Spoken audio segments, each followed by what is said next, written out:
You know, each day we take on the tough issues and provide a biblical perspective to them. The topics we cover are wide-ranging. Apologetics, theology, prophecy, creation and evolution, intelligent design, marriage, family, child-rearing, the millennial generation, friends and society, politics, economics, business, religious liberty, the Constitution, public policy, foreign policy, military policy, tensions in the Middle East, abortion, homosexuality, pornography, sexual ethics, media, technology, history, and America's godly heritage. We talk about anything that affects your faith, your family, or your freedom. So don't go anywhere, because Point of View starts right now.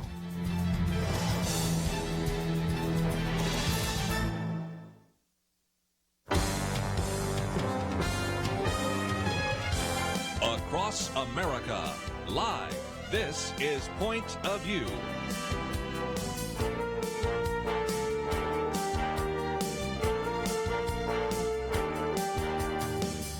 And now, Kerby Anderson.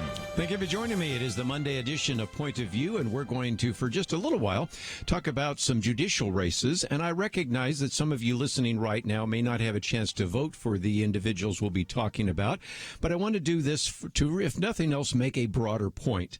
We are all aware of the fact that we're in the midst of an election. The 2020 election is going to be very important, and I think if I were to go out from this studio right now and even talk to people in this building or up and down the streets, they might have a pretty good idea of who's running for president. They might even have a pretty good idea of who's running for Senate. Might not even know who's running for Congress. By the time you get to the state representatives, state senators, they really don't know a whole lot. And by the time you get down the ballot, people say, well, it really doesn't matter. And then we see like a mayor in Houston says, you know, I don't like what some of these pastors were doing, so I want to subpoena all of their sermon records. And we go, ooh, maybe I need to pay attention to who we elect as mayor. What about city council? Oh, it doesn't matter. And then we find out the city council in San Antonio says, you know what? We're not sure we want Chick-fil-A in the airport in San Antonio. And by the time you get down to judges, people oftentimes don't know who these judges are. And then more recently, we've seen what happened to Shelley Luther when she was in a particular court and go, you know, maybe we need to pay attention to some of these judges. And the sad reality is in the past, oftentimes we had straight ticket voting. And when I used to live in Dallas County and it was more of a Republican county, you would see that a lot of individuals would simply be put into office because they had an R next to their name. Many of them were qualified. There were one or two I wasn't so sure about. Now that it's flipped, if you have a D next to your name, you get elected. And how many times have we on this program tried to bring some really qualified individuals, some of who have actually been in those positions because they were appointed by the governor, that get thrown out at the next election because, at least in the past, we had straight ticket voting. Well, some of that has changed, of course. And so I wanted you to know about two particular individuals who also happen to be married to each other, so that'll be kind of fun to talk about. But they're running for two different offices. Let me first go, I guess, with ladies first. Jessica Voice Lewis, who is an attorney in Dallas County running for the 14th Judicial District Court in Texas. So, Jessica, thank you for joining us today here on Point of View. Thank you so much for having me, Kerby. I'm very happy to be here. Let me also introduce, and I'll get to him in just a few minutes, Jordan Montgomery Lewis, who is running for the 162nd Judicial District Court. And so, Jordan, thank you for joining us as well. It's an honor and pleasure. Thank you for having us on the show. Okay, Jessica, let me come to you first. We have your bio, and we'll go through at least a little of this there.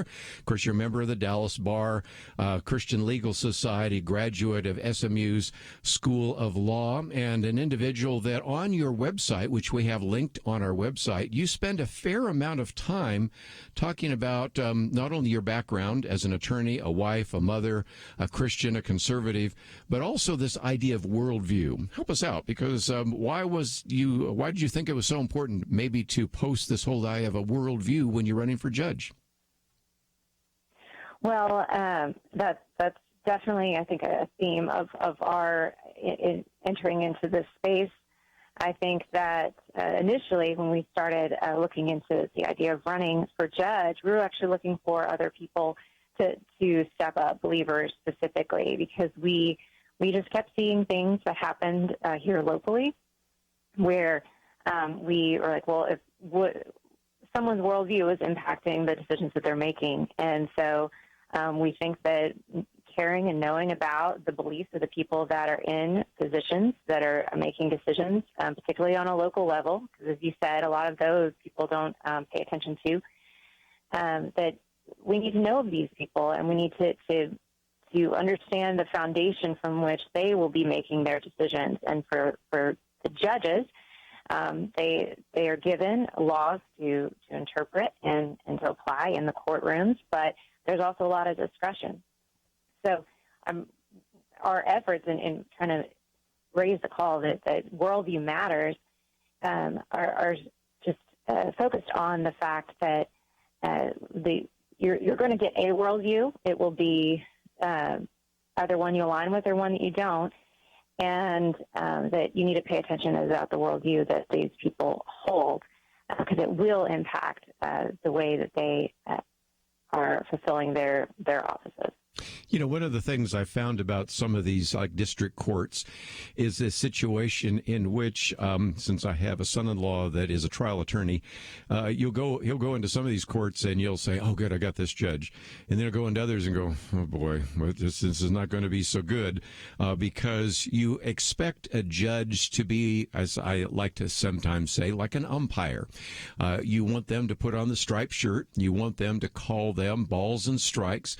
You don't want them all of a sudden to begin to make rules that aren't in the court or to interpret laws in inappropriate ways. So I think in some respects that's one of the reasons why this idea of being a Christian, a conservative, and a person that wants to fairly apply the law is going to be really important in your candidacy, isn't it? Well, yes, and just as you said, I mean, you want someone that's going to be just, impartial, constitutionally minded, that's not going to be swayed by the powers and the prestige or the trendiness of any particular issue. You want someone that's going to look at, specifically in the courtrooms, but also in other forms of races for local elections. You want people that are going to be looking at all people equally under the law. I'm not going to be swayed by the power, the resources that they have, the political connections that they have, but instead give everyone, in the judicial sense, context, the ability to have their fair day in court. And justice should not be purchased. It should not be something that can be just won over by whoever's in the place of political power at the moment. And whether either party, as you mentioned, things have changed in Dallas County specifically from one side to another. But I mean, I would be concerned if things switch back, if to the extent that there could be corruption on any side. Anytime someone holds a strong arm of power over political positions, I think it's clear. We know our hearts are corruptible, and that's why we have to constantly align ourselves again to Christ and ask for His help and guidance in these things. But with that being the case, that we really need to pay attention to these local races and see what's guiding the people. Let's take a break, and let me just mention that we have a link to your website, lewisfordallas.com, and I would encourage people that they might say, well, I don't have a chance to vote for you. Well, they could still help you out in one way or another. And so when we come back, I want to spend some time talking with Jordan Lewis, and his is Lewis4 with the number 4 Dallas.com, but you don't have to remember all that because we have those links there as well. Individual that graduated from LSU and also has an MBA from Southeastern Louisiana University, and of course he also has a law degree from Southern Methodist University School of Law, and we'll come back and talk about that. And by the way, if you have any comments or questions about the courts, of course you are free to give us a call, 1-800-351-1212. We'll continue talking with both of them about the very important court races right after this.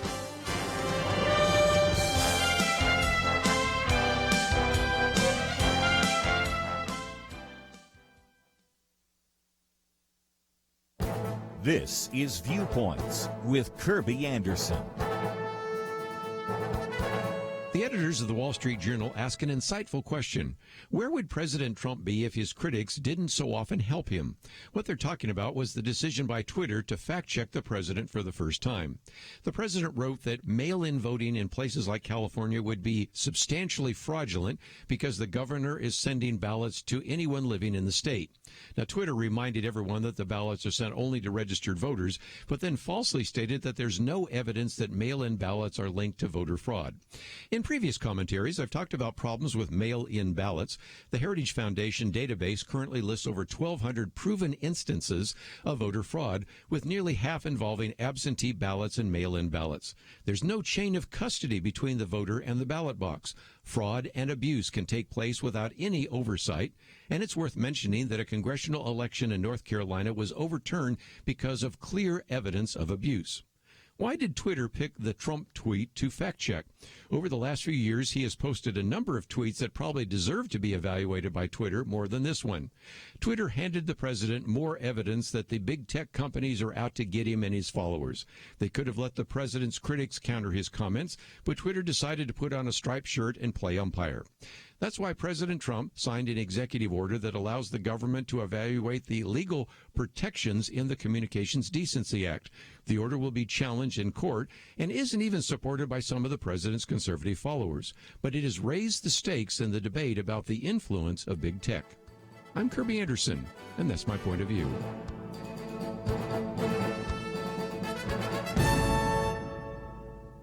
Take Kerby and the Point of View team with you on the go with the Point of View app. Search for Point of View Radio at the Apple or Google Play stores.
You're listening to Point of View, your listener-supported source for truth. Continue our conversation today with Jessica and Jordan Lewis.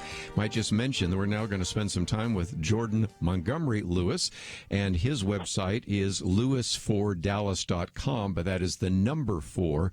You don't have to remember all this because we have both those links on our website, pointofview.net. As I mentioned just a minute ago, graduate of Southern Methodist University Law School, and of course a graduate before of LSU and Southeastern Louisiana University, a member of the Christian Legal Society. But Jordan, let me come to you for just a minute, because just as we talked about the importance of worldview with Jessica, you have a whole list of values for the community: justice, reconciliation, valuing life. Talk about that, because again, what is in the heads and minds and hearts of individuals that are going to be in these various courts is really important, and that's why you spend some time on your website talking about that.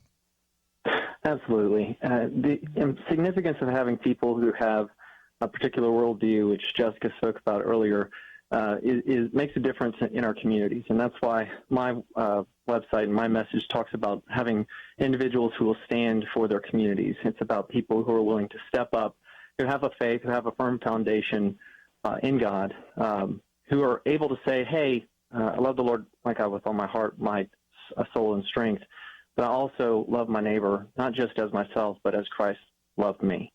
And so in a matter of justice, it makes a difference, because you care about your fellow man. You care about the effect of the work that you're doing, your role as a leader in the community. You talk about reconciliation. Right now you can see there's a lot of reconciliation needed in our country. And it's not just about racial reconciliation. It's about reconciling human beings. It's about reconciling one another, but it's also about being reconciled under God. And if we don't have peace in our hearts, legislation is not going to put it there. If we don't have truth to be able to rely upon, someone's not going to be able to give it to us.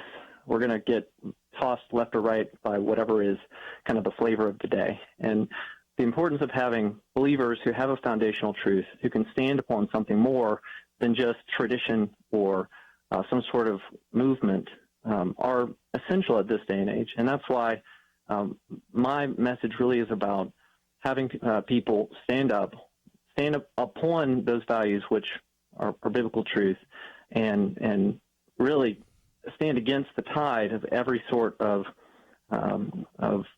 new talking point that we see in the news. Let's, if we can, just mention that for both of you, we have the link to the website. For both of you, we have a Twitter page and a Facebook page, so people can follow you in a number of ways. Jordan, since I have you on at the moment, or you or Jessica can answer that, talk about what happens in the district court.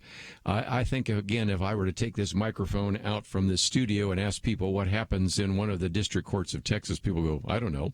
But then I could say, do you remember the salon operator, Shelley Luther? Oh, yeah, I remember that. Well, that was one of those courts. And in some respects, help us understand what actually would come before either or both of you if you actually are elected in terms of the district court.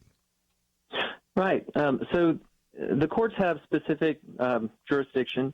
The jurisdiction is there's a dollar amount and things of that nature. The civil courts are not criminal courts. They don't handle matters of criminal law, but they do handle constitutional matters. They handle civil disputes. And so the types of things that come before the court, include the type of thing like that case. I will point out that the rules of judicial conduct in Texas, prohibit us from talking about specific cases or how we might rule or anything that would give anyone an indicia of kind of how we would come down on that. But we will, say that the procedures of the court are such that in those types of situations, you can see that the judge has a lot of discretion as to how to rule. And a great comparison cases in Fort Worth the following day, you had a different judge, a conservative judge, who was dealing with a landlord-tenant dispute where the landlord went and cut all the power of the tenant, utilities and things like that. And there was just a dramatic difference in how the two judges handled it, even though technically there were some similarities between the cases. So there's a lot of discretion in those types of matters, and those are the enforcement of civil orders,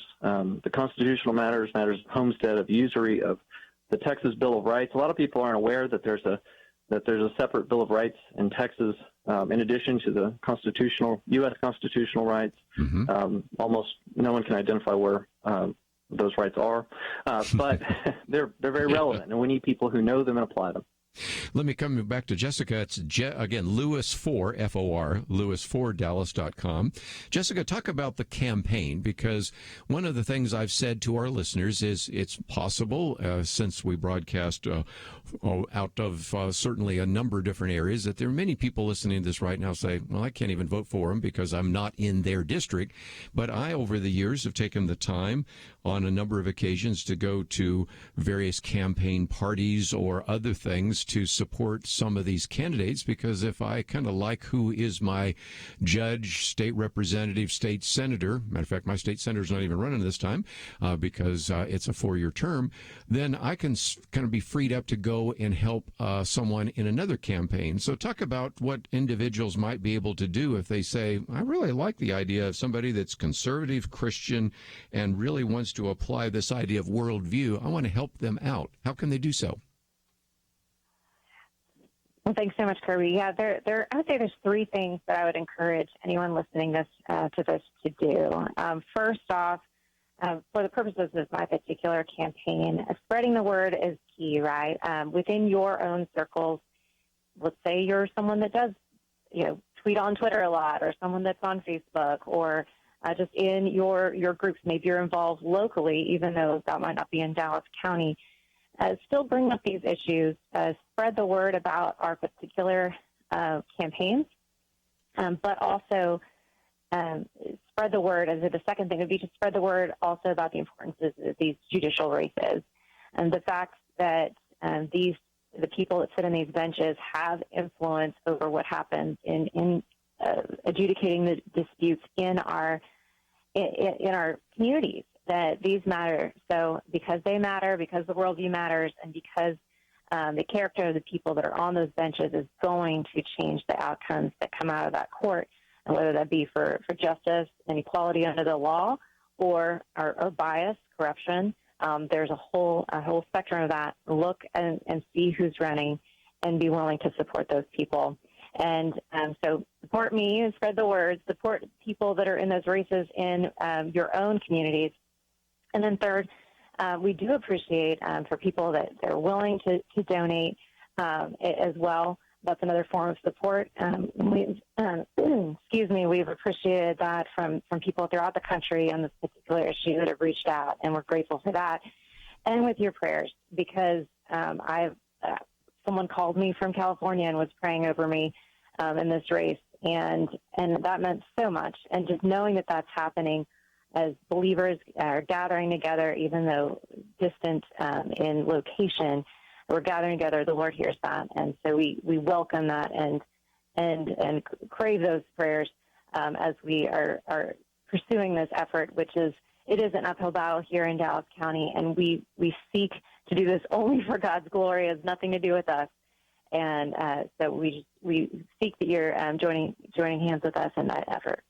Jordan, just before we run out of time, anything else that you might add? Because, again, you have an opportunity for people to participate in your campaign as well. Yes, absolutely. So thank you again for telling people about my website and where they can go, lewis4dallas.com. Yes, we need people to get involved. We would love, your financial support. We'd love people calling in and participating with the campaign. Definitely, if you live in Dallas County, I would appreciate your vote. And I thank you for the support. But also, I will say, more than anything, if people can take a stand wherever they are, get involved, pray, engage, vote.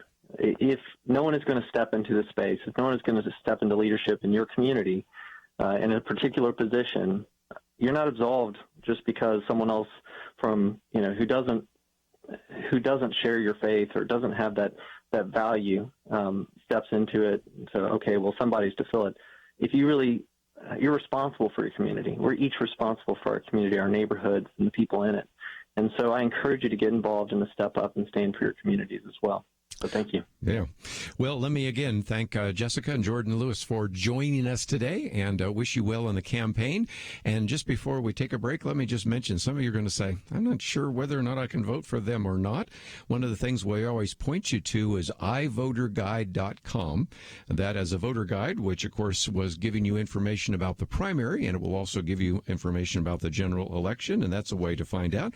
Of course, wherever you are located, you can go to the election officials in your county to find out indeed who is running, and take the time to find out right now, because as I think I illustrated just a few minutes ago, those down ballot races are just as important. In the past, maybe saying, well, I won't pay attention to who's running for city council or school board or for judge. Well, I think we found out those are very important races as well.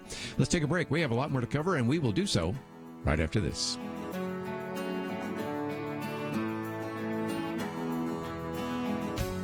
When you gift a point of view, does it make a difference? Jeremy Dice would tell you that it does. He grew up listening to Point of View in the back seat of his mom's car, and it helped to shape his thinking. I had parents that were able to sit across from me at the dinner table after we listened to Marlon Maddox and Kerby Anderson years ago and think through what the scriptures say about these issues of current significance in our lives. That's only possible because Point of View has come along and ministered into my life and made me who I am today. And here I am today defending religious liberty, partly because Marlon Maddox and Penn Dexter and Kerby Anderson were the ones that were pushing me towards all that. They taught me how to think through these issues. They didn't tell me what to think. They taught me how to think. Each gift you give will change lives. Not every Point of View listener will become a Jeremy, but if they listen for very long, they will be changed. And that will change how they impact and affect the lives of the people around them. So make that decision to change a life today. Join the Truth Team and boldly stand for truth in a world of lies,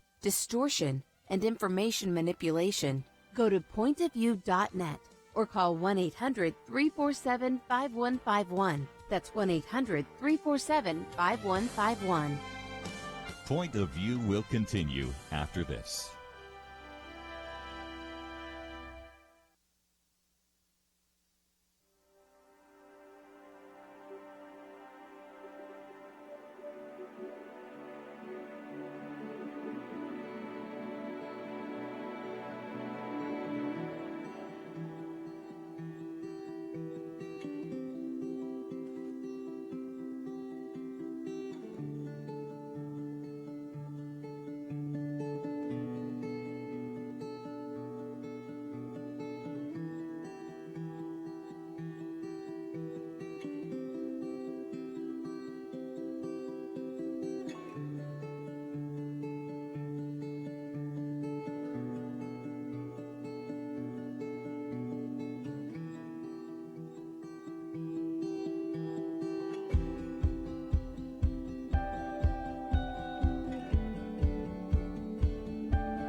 are listening to Point of View. The opinions expressed on Point of View do not necessarily reflect the views of the management or staff of this station. And now, here again is Kerby Anderson. Continue your conversation. If you'd like to join us, 1-800-351-1212. Let's get into some of the issues in the news. Just as a program note, let me just mention about a half an hour from now, we'll have KP Yohannan on for a little bit. He's with Gospel for Asia, has been on with us before. Just the other day, I got a letter from him about their emergency COVID-19 response. So we'll spend a little bit of time talking about what can you do to help others. When you look at this lockdown, and I'm going to have more to say about that in just a minute, the impact that this has had on the economy and on our lives has not been positive, but it has ranged for some of us here in North America from just a very difficult inconvenience to economic devastation for some. But if you go to poor countries around the world, it's been even worse, and it's sort of life or death. And so we, a while back, talked about what you could do to help one organization that was providing food and resources in places like Africa and the Philippines. We're going to be talking with him about what we can do for Southeast Asia. Then we'll get back into the news. And then in the next hour after that, at 2 o'clock, Robert Knight will be with us. We have his book, The Coming Communist Wave. Communism is in the news again. Socialism is in the news, and some people even wonder, as we look at some of the actions that have taken place around the world and even in this country, where are some of the communist influences? So I thought it would be good for you to hear about that. His booklet, it's really a book, but it's short enough that you could call it a booklet, is something that has been available in the past through D. James Kennedy's ministry. They've now kind of discontinued it, which I think is really wonderful in this sense, because now you can go to his website, which we have linked, robertknight.com, and you can get the booklet for half price. So just a few dollars, you can get some really great material. And as we go through that in the next hour, I think you'll pretty much understand that. As you go to the website, you're going to notice that there are a couple of articles that I'm going to mention now, and we're going to talk about next hour when we have the national audience. One is 3 reasons why Christians should reject hashtag Black Lives Matter. And then another one that comes out of Town Hall, top 10 reasons I won't support hashtag Black Lives Matter movement. Now, I guess I could issue the disclaimer, which I'm going to say again about about an hour from now, I guess would be when I'll get to it again. And that is because I want to raise some, I think, very legitimate questions about the movement. It doesn't obliterate the importance of seeking racial justice. Do you see the difference? Well, let's take it out of race. People, when we talk about either sex or gender or race, people don't sometimes follow logic. But imagine if we right now were saying all of us agree that sexual trafficking is wrong.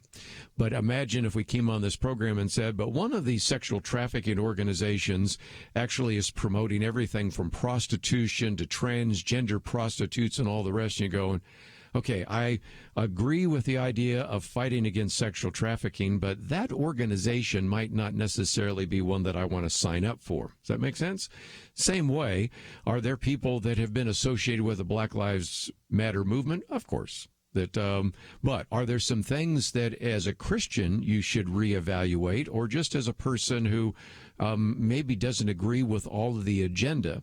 I had somebody just calling in on a talk show a while back, and he said, I went to this one Black Lives Matter gathering, and what I found was that I agreed with, he said 30%, but whether you agreed with 30, 50, 60, or 80%, there's probably something that's said at those events that you would disagree with. And so you have to start saying, okay, is that enough for it to be a deal breaker? And so next hour, we're going to spend some time looking at that whole issue of Black Lives Matter. And also, I think you'll have an understanding very quickly why some people say, if nothing else, we would really love to see a sign that says all Black Lives Matter. And this comes from Stephen Broden, who's been on the program with us before. He says, I went to a Black Lives Matter rally today. He's located there in the Fair Park area, so I assume this was near Fair Park. The picture looks like it might have been. And he said there were over 200 participants were in attendance. There were only 3 blacks there, and I was one of them. I was there to declare that all lives matter, especially black babies. babies. And you can see he's holding this poster that says 1,452 African-American babies die daily through abortion. Stop the madness. And he said, well, my message was not well received. When the narrative doesn't fit the left, then black lives don't count. Babies, that is, fake rally. And it reminded me of something that the Milwaukee sheriff years ago, David Clark, posted, in which he said, if black lives mattered, they'd protest at abortion clinics. So anyway, we may get into some of that a little bit later next hour, but it just reminds us that there is a selectivity, and it isn't just over the issue of abortion, as we'll see, because there is definitely an emphasis upon reproductive freedom with Black Lives Matter, so that is the case. But even when you take the horrible and tragic death of George Floyd, during that same Memorial Day weekend, there were 4 African-American children that were killed, or I don't want to say children, some of them teens, in Chicago. You're probably hearing about that for the very first time, and it seems to me that we should pay attention to that as well. So anyway, those are some thoughts about this.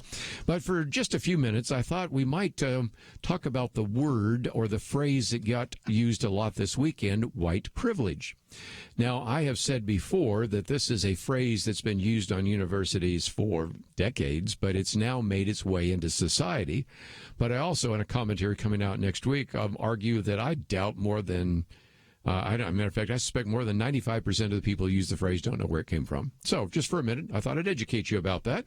It comes from Professor Peggy McIntosh. She was a professor at Wellesley College, wrote the paper back in 1988. She's really kind of a feminist expert, and she was writing about what she called male privilege and white privilege. As a feminist, she's argued and had argued that men don't recognize male privilege, and then expanded it to argue that whites don't recognize white privilege. Now, there's a very good video out, and we could provide a link, but I'm sure you can find it, by PragerU by Brandon Tatum, who, by the way, is African-American. And he, first of all, starts out by saying he has not faced the kind of discrimination that many liberal activists argue is prevalent in society. But he then makes a statement, which I think is a good statement, and that is, you know, we really do have privilege. Stop arguing against it, because we do. He says, for example, there's 2-parent family privilege. There's born in America privilege, which, by the way, as we'll see when we talk with J.P. Yohannan, is really a very significant privilege. He goes on to say there's good gene privilege. So, yeah, some people do enjoy some privilege by the fact that they were born in an intact family, by the fact that they were born in the United States. But one of the things that I thought I would do is go back and look at this short list of 26 different examples that Peggy McIntosh used and ask, you know, really how many of those are still as relevant as they were 32 years ago. One of those, number 5, is I can turn on the television or open to the front page of the newspaper and see people of my race widely represented. You know, it was pretty white back there in 1988. I would suggest turn on the TV now. You'll see a lot more racial diversity. You'll see that a lot more in terms of news coverage, and so that is the case. Number 8, if I want to, I'm pretty sure I can find a publisher for this piece on white privilege.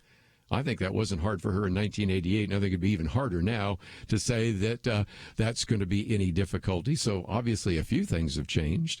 I can be pretty sure that if I ask to talk to a person in charge, I'll be facing a person of my race. Well, again, the odds are you probably would more likely run into somebody who is white, but again, I don't think that's anywhere near what it was like 3 decades ago. A couple more. I can take a job with an affirmative action employer without having my coworkers on the job suspect that I got it because of race. If there's one thing I've heard from some of our Hispanic friends, African-American friends, and others, sometimes when I'm in a job, I get the sense that someone will look at me and say, was I an affirmative action hire, or was I the best qualified candidate? And I think maybe that one still has some lingering effects. And then the one, interestingly enough, that Brandon Tatum brought up was number 26, I guess to say. I can choose blemish cover or bandages in flesh cover that have more or less match my skin. And I would suggest to you that if you think that one is still a real problem, Just go to the drugstore and you'll see a lot more diversity there. Or if I can update it, if I want to post an emoji, you know what an emoji is, right? Has a face. You can select an emoji that has a yellow emoji, a brown emoji, a black emoji. If you want to do a thumbs up, you can choose any color. So some of that is still there. And I recognize some of that privilege exists simply because it's the reality in the world. But I also think that if you looked at it with any kind of objectivity, you might say we've made some progress in 3 decades, and all we need to do is see if we can make a little bit more. Anyway, that's the background of white privilege. You hear about it all the time, and I doubt most people even know that it goes back to Professor Peggy McIntosh, who was really a feminist looking at male privilege. But nevertheless, that's some background that you may have, and I thought I'd share that with you. We'll come back and get into some other issues in the news right after these messages.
Now, back to Point of View, your listener-supported source for truth. And for a few more minutes, I want to talk about these protests because not only have the protests raised some questions about what needs to take place in our country, they've also raised some questions about how many individuals are going to get COVID-19. And I love how Jim Garrity puts it, the virus doesn't care, or another piece that came out by Wall Street Journal, Doctors for Lockdown Discrimination. But just before we do this, let's just recognize that it was 2 weeks ago when George Floyd was killed.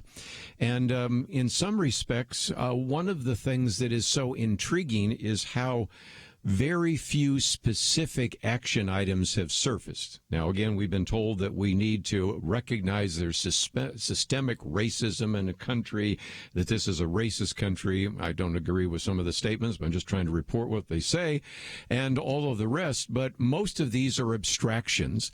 And Kevin Williamson the other day in I guess it was National Review said, when we talk about who is responsible for these killings, he said the answer to that question is not unknowable, but in many political quarters it is unspeakable.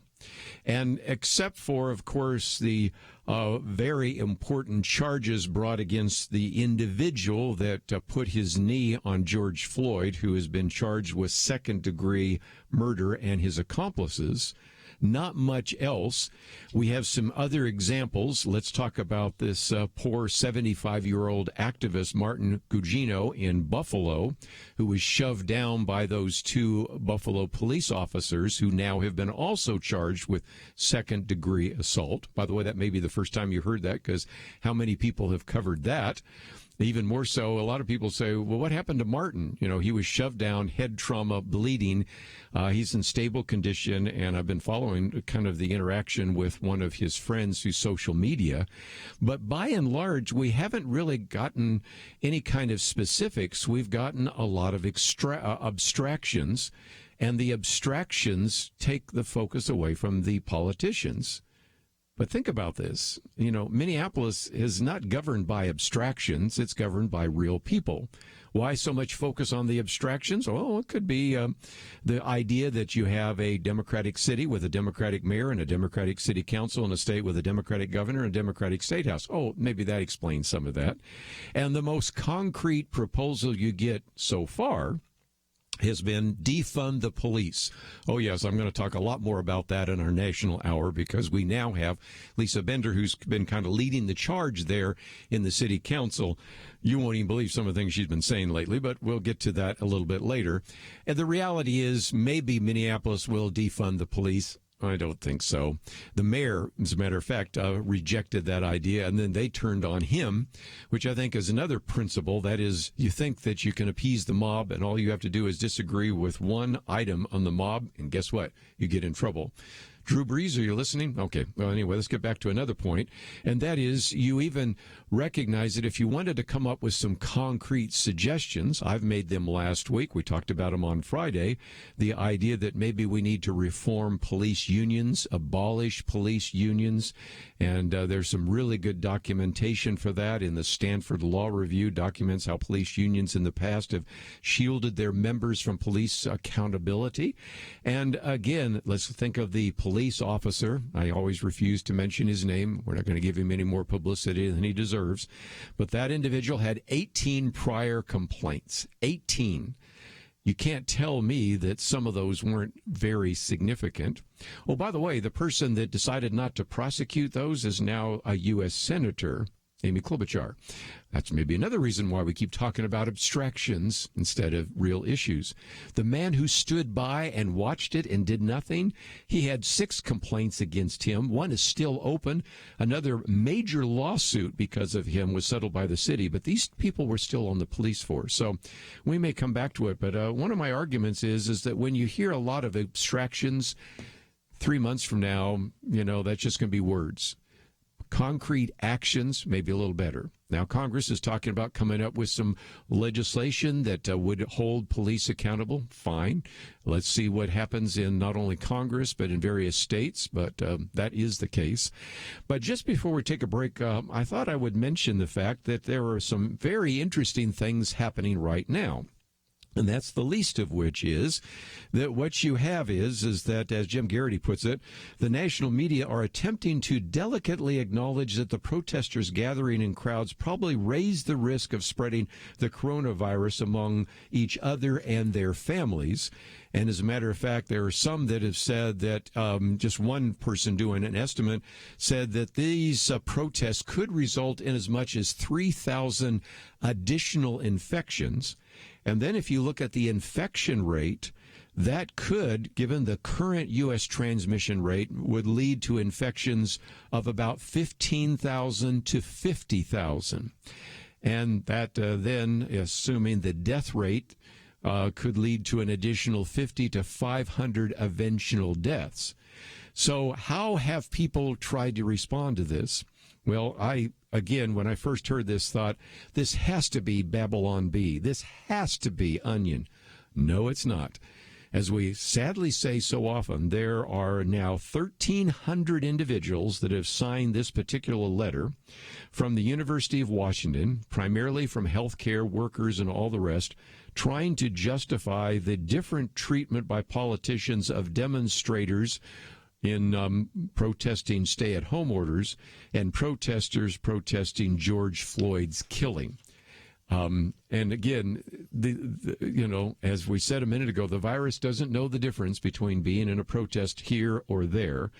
And so, again, they say those actions not only oppose public health interventions, but are also rooted in white nationalism and run contrary to respect for black lives. So we can be against those protests of stay-at-home orders because those are rooted in white nationalism and are contrary to respect for black lives. And again, I love our friends there at Nothing Else. The Wall Street Journal said there's no evidence lockdown opponents are racist, though these progressives ignore the disproportionate harm that the strict lockdowns do on minorities. The unemployment rate in May for blacks climbed to 16.8%. In March, it was only about 6%. So you can see that it essentially tripled. And blacks are more likely to feel depressed, according to the Census Household Survey last month. But again, the point they're making is the coronavirus doesn't distinguish between conservative and liberal protests. But we did have somebody call in the other day and said, if a couple of weeks from now we don't have any more people that have caught the coronavirus than before, maybe we'll wonder how much of this was an over-exaggeration. And there is some evidence to suggest that it is much less likely that you will catch this virus out there where there's lots of sunlight, because you might remember all those individuals crowded into that swimming pool in the Lake of Ozarks up there in Missouri. Well, that was back on May 23rd. You can look at the calendar day and say it's June 8th. So now we've gone past the, if you will, incubation period. As of Friday, June 5th, one person that was in that swimming pool has actually tested positive for the coronavirus. There may be some others that don't know they have it. They may be asymptomatic, but as I've pointed out before, probably the safest place you can be during this pandemic is out there where there is sunlight, where ultraviolet radiation kills the virus, and where there's a lot of air circulating. But we'll see. If nothing else, it just illustrates again that some people are going out of their way. They're bending themselves almost in pretzels to justify the protest over the last couple of weeks over the Black Lives Matter issue, but still want to criticize anybody that protests the stay-at-home orders. Well, let's take a break. We're going to talk about COVID-19 next with KP Yohannan and what you can do to help people in other countries that are not as fortunate as you and I. We'll be right back. 2020. Is there anything important happening this year? Well, not unless you consider major disputes in various Christian denominations, international tensions over a flu epidemic, economic uncertainties, and a presidential election important. Question: where will you get real news, credible opinion, clear biblical thinking on the things that matter most? Answer: Point of View Radio with Kerby Anderson and the team. You can make sure their voices continue speaking loud and clear by taking a moment right now and joining the Truth Team. It's easy, but you do have to visit our website or make a quick call. Go to pointofview.net/team or call 800-347-5151. You have the power to make a difference. Joining the Truth Team can help ensure that millions of people will get a different opinion from the major purveyors of fake news. We don't get big advertising dollars like the networks or tax money like PBS. We depend on you. Pointofview.net/team and 800-347-5151. Point of View will continue after this.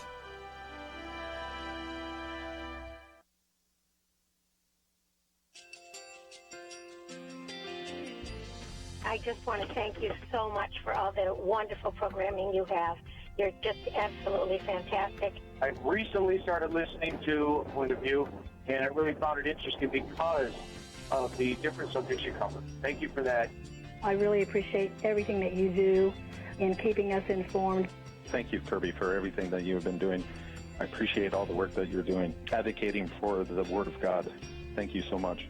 Point of View, I think, is absolutely necessary because it's a Christian perspective, a biblical worldview perspective, and receive very current, up-to-date information about what is really going on, week to week in our culture, which is changing so rapidly, and yet it's morally sliding backwards. Yeah, I'm just, first of all, I thank you guys. Y'all's program is wonderful, and enjoy it every day. I learn so much every time I listen to it. Point of View Radio Talk Show.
Hi, this is Kerby Anderson. You know, each day we take on the tough issues and provide a biblical perspective to them. The topics we cover are wide-ranging. Apologetics, theology, prophecy, creation and evolution, intelligent design, marriage, family, child-rearing, the millennial generation, trends in society, politics, economics, business, religious liberty, the Constitution, public policy, foreign policy, military policy, tensions in the Middle East, abortion, homosexuality, pornography, sexual ethics, media, technology, history, and America's godly heritage. We talk about anything that affects your faith, your family, or your freedom. So don't go anywhere, because Point of View starts right now.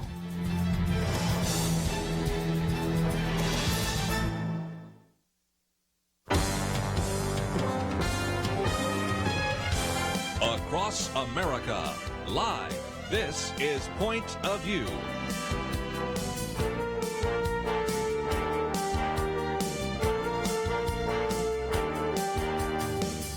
And now, Kerby Anderson.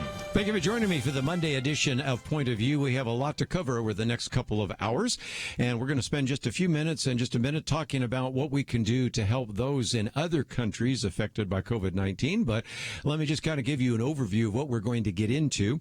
Some of the articles that I've posted for you today, they're two very interesting articles that have written by two different individuals. 3 reasons why Christians should reject the hashtag Black Lives Matter movement, and then 10 reasons why I won't support the hashtag Black Lives Movement. And we'll get to those later this hour, because some people have said, well, I've gone to a protest or I've heard Black Lives Matter, and I am really concerned about racial injustice, and I'm concerned about some things that have happened with the police departments in various parts of the country. But what about this particular organization? So we're going to get into that in some detail. There have been a lot of questions people have been raising of what does defund the police really mean?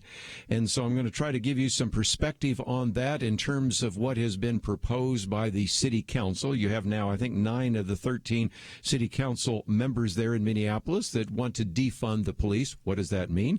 Lisa Bender's done an interview this morning giving us some perspective on that, so we'll talk about that issue as well. Somewhere over the next couple of hours, we might also talk about how, indeed, is it possible that there is the risk of spreading the coronavirus because of all of these demonstrations.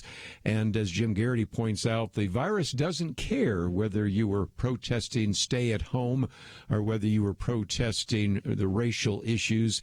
And that's why you've had the so-called Doctors for Lockdown Discrimination in the University of Washington circulating a letter, which now has 1,300 signatures, saying that it is wrong to support individuals who protest stay-at-home orders, but it is right to support those individuals that are having demonstrations in response to George Floyd. So what about some of those issues?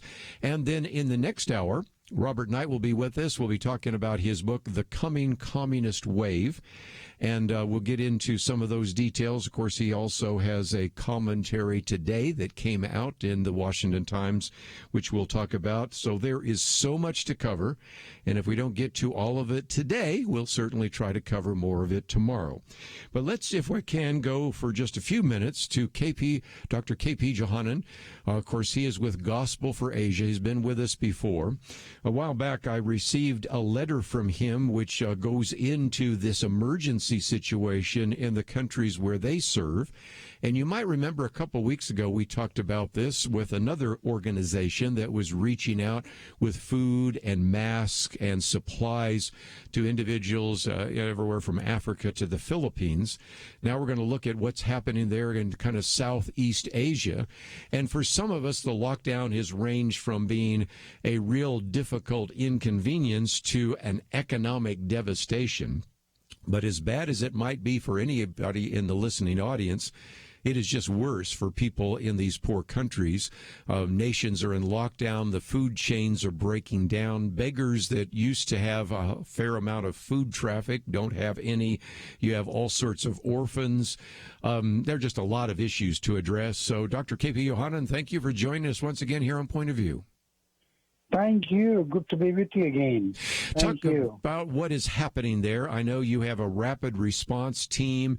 Of course, you're working with existing congregations of believers. You're also reaching out with food, masks, medical supplies. Kind of give us a sense of what's happening on the ground.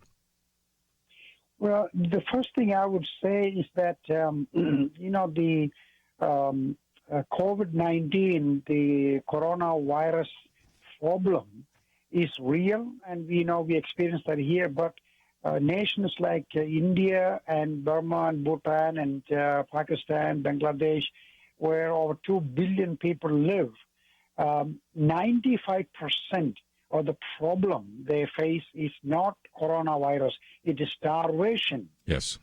That came about as a result of this. Just the other day I got a photograph and I opened it on my phone, and all I could do was to cry. It so happened this color photograph was sent to me from one of our priests in Mumbai, Bombay, that is, a city with 17, 18 million people. And anyone who's been to Bombay know that 24 hours, the entire city is alive with people everywhere. It's like an ocean. But when the coronavirus hit, the lockdown made it that there's not one human being on the road, on the streets, railway station, nowhere. But this photograph happened to be a 6-7-year-old young boy sitting on the sidewalk, and in his lap there sits maybe a 1-year-old little kid without any clothes on him, and they're both hugging each other very tight and weeping. You can see the tears running down. And, when I saw that, I remember the year I lived in Mumbai. 100,000 children live on the streets of Mumbai, living by begging from the moving cars, from the hundreds of thousands of people on the streets. And I said to myself, these little 2 kids may have no parents like hundreds of thousands of others. And they just happen to sit there weeping their eyes out because there's no one to care, no one to go to, no human beings on the street. Then I was told of the railway station where they usually have 500,000 people any time of the day, with every second a moving train there. There's not one human being there. And I began to realize that there are millions of people that are dying with starvation. I heard about a mother who threw 5 of her children into the river, killing them, and she said, I can't stand anymore the starvation of my children, and I will also end my life, kind of thing. Now, this is not a joke. This is very serious. That is, India with 1.4 billion people, when you think about everything is locked down from village level to cities and towns and buses and trains and aeroplanes. And this has become the migrant workers by hundreds of thousands walking on the roads, trying to get to their home, which 1,000 miles and 600 miles from where they are, and many dying on the way. And our churches, by thousands of them, are cooking meals, providing food and clothes and masks and all kind of things. Yet this is all just one drop in the bucket. And unless we respond very fast, bringing some food, some water, many will suffer. And this is my greatest concern. Yes. And let's take a break, and I need to take one of those mandatory breaks anyway. We'll come back and talk about what people can do. But if you haven't been to the website, we do have a link to, of course, Gospel for Asia, but we have a special one there for the coronavirus pandemic in Asia. And you might say, okay, what are they doing? Well, everything from using their buses to bring in bags of material that are hung there so that various families can pick up potatoes and onions and greens and chilies and garlic and ginger, and others getting food packets of rice and salt and much more. So we'll talk about what is happening, what you can do, right after these important messages.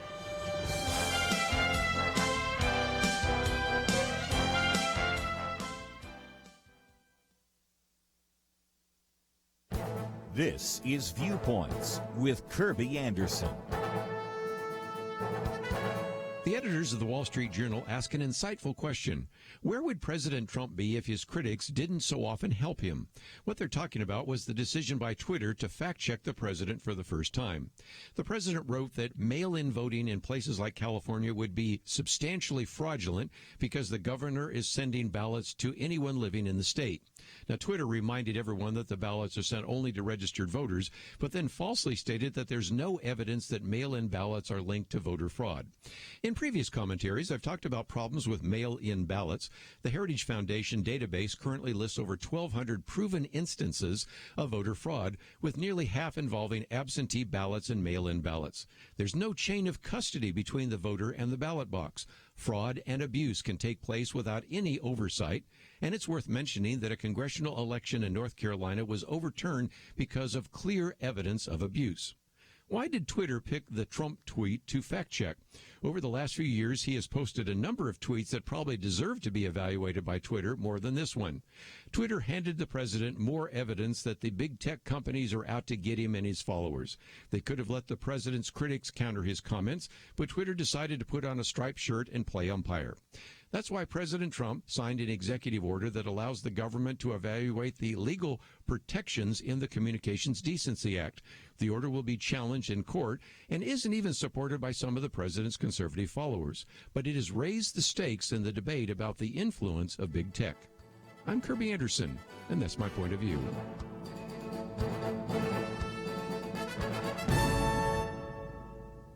Take Kerby and the Point of View team with you on the go with the Point of View app. Search for Point of View Radio at the Apple or Google Play stores.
You're listening to Point of View, your listener-supported source for truth. Continue conversation for a few more minutes with Dr. Kerby Yohannan, who's again with Gospel for Asia.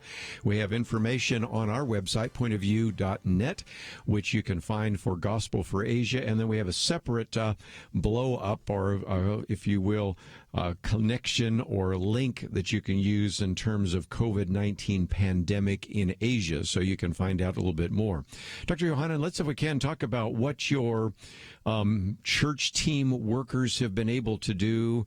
You have a school bus that you've been able to actually use with government permission to distribute vegetables. You've been able to use some of the medical supplies distributed by pastors and their church teams. So what's taking place right now? And then I want to talk about how we can participate in this. Yeah, we've got so far well over 1,000 congregations in all these South Asian nations fully involved day and night. One church cook 500 meals a day for the community, and the help of the police, they put it on the roadside for families to come and pick it up. So many other places, people are lending buses, school buses, and in it they fill dry foods and hang it on the side, so people come with this, the 6 feet or 10 feet space and pick it up and do that. We are learning that $1 a day is enough money to feed a family in one of these poor communities and villages and migrant workers. And one of the desperate need right now is literally, this is not just numbers. Millions of people are going on for days without anything to eat and drink. And this is where I think our people decided that every church fully involved day and night in bringing food and drink and water to these people. And it's a massive crisis. The starvation from death is going to be the biggest crisis for many of these nations, such as Nepal and Bangladesh and India and all that. And this is where I think when we realize that it is reported some 9 million people will die from the coronavirus. And it is not just a virus, it's a starvation that happens through that is going to be the problem. And I think worldwide, like it happened tsunami time, we need to be praying for the suffering and share our resources, whatever way we can, to bring relief. And thank God, Gospel for Asia and the Believers Eastern Church scattered throughout these nations are well prepared and doing the work. And all we need is people praying and help us to do more. And it was just the other day that our leaders figured it out. Just $1 would help take care of a family for a whole day. And I would encourage people to go to our GFF website and learn about this opportunity, because Jesus cared for the poor and the hungry and the needy. And if we are his followers, and we should do that. And I must say this also, I do not know any country on planet Earth where people are so kind and gracious and giving and compassionate as people in the United States. And this is one of the reasons I think God's mercy will continue to extend to our nation here. And I would say, please do what you can with the Bangladesh recent typhoon crisis. Millions of people are stranded, and our people are 24 hours busy in meeting the basic needs of these people. This is the one opportunity we have to show God loves them and cares about them. Let me just mention that there are some opportunities for you to participate. Matter of fact, it has 2 buttons, one for home and then one for pray. So first of all, if you click on pray, it gives you a lot of prayer targets, and I would encourage you to be praying. But then let's talk about what you can do to bring hope and relief to the starving masses. Now, the reason I have this letter in my hand is because we in the past have given to this organization, and so I'm well aware of that. So when we scheduled this, all we had to do is provide some of the links for you. But there are some great opportunities for you individually to participate.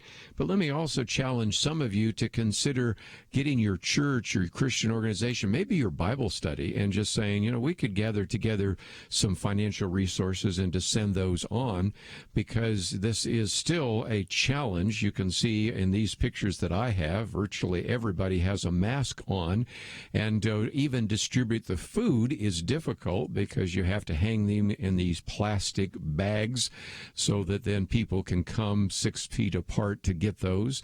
There are opportunities now to give some of these individuals face masks, but we right now are as concerned, Dr. Yohannan, about death from starvation as we are concerned about death from the coronavirus. And we've always said that the elderly are the most susceptible to the virus. But right now, those suffering are not just the elderly, it's the children, and it's about the 20 million orphans just in India alone, correct? Exactly. And it's much more.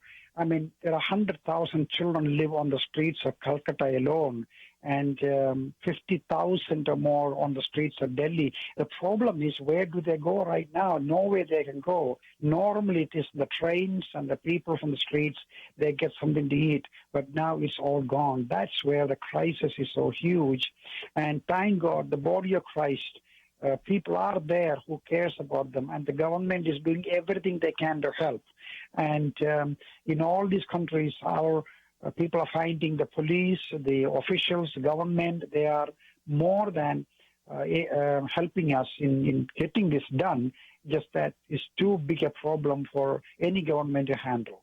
Well, if nothing else, one of the things I've said is, first of all, we sometimes have to feed hungry stomachs with physical food so then we can feed hungry hearts with spiritual food. And I just think this is another opportunity for Christians to really stand out. I mean, how many Hindu organizations are going out and reaching out to the orphans and the kids that are on the streets and the beggars? How many Muslims are reaching out? Maybe some, but certainly this is a great opportunity for us to be the hands and feet of Christ. So as people go to gfa.org/coronavirus, of course, we have the link already, you're just encouraging people to get involved, to pray, and to think about what they might want to do to support this ministry. Well, one thing for sure, in the Gospel of Matthew, our Lord Jesus said, I was hungry, I was naked, I was lonely, and I was abandoned, and you came and gave me something to eat and sat with me, and on and on. And they will say, Lord, we didn't know that we ever did that. Then Jesus says, you heard on the radio, they talked about it, the virus, the starvation, the children, the helpless, and you responded. And believe it or not, it was me that you served and you helped. And when Mother Teresa was cleaning, people with leprosy with their own bare hands, she confessed often, I am cleaning the wounds of Jesus. And this is a privilege, not a burden, not we have to. It's a privilege. And I pray many will respond and get information and pray much for the suffering world. It is a problem. Yes. Pastor and Dr. K.P. Yohannan, I appreciate you being with us today. And again, he is with Gospel for Asia. We have all those links on our website. Thank you for joining us today here on Point of View. Thank you so much. Thank you. Again, you will find those links to our website, and all you need to do as you go to the website is you will just click through, and there are some great opportunities for you to find that information. Certainly, you can hit the button that says See More. Just scroll down, and you will find information about the Gospel for Asia, and then if you click on the one, COVID-19 Pandemic in Asia, that will be an opportunity for you to do some good. And I wanted to focus on that about every other week because, again, for some of us, it has been a devastation economically, maybe just an inconvenience, maybe it's been difficult, maybe it's been frustration. But if you go to other countries around the world, especially some of these poor countries, it is an issue of starvation. So we're going to talk about that again, probably in another week or two. But when we come back, let's get into it. There are a lot of protests about not only Black Lives Matter, we'll get into that, but also what about this idea of defunding the police? What is meant by that? And thought it'd be good for you to hear some of the interview even done today with at least one member of the Minneapolis City Council. So come for all of those issues right after this.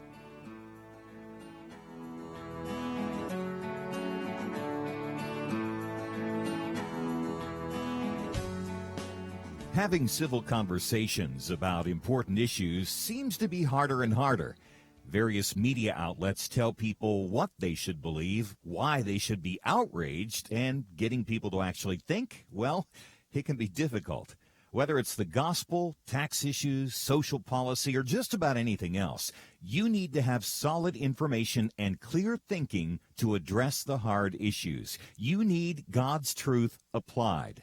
And that's what you get in less than 2 minutes with Point of View's Viewpoints Commentary, a daily resource to help you be informed and think through the things we need to be talking about. It is free and will arrive in your inbox each day when you visit pointofview.net/signup. Sometimes we know we should say something, but we're silent because we're not quite sure what to say. Viewpoints Commentary can help you break the silence and change the narrative. It can make you a more equipped agent for truth. Get your free subscription to the Viewpoints Commentary at pointofview.net/signup. Pointofview.net/signup. Point of View will continue after this.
You are listening to Point of View.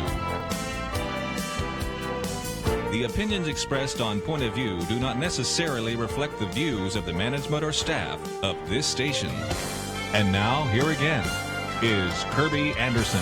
Okay, let's get into it. One of those phrases that you saw so often during the protests this weekend and over the last couple of weeks is defund the police.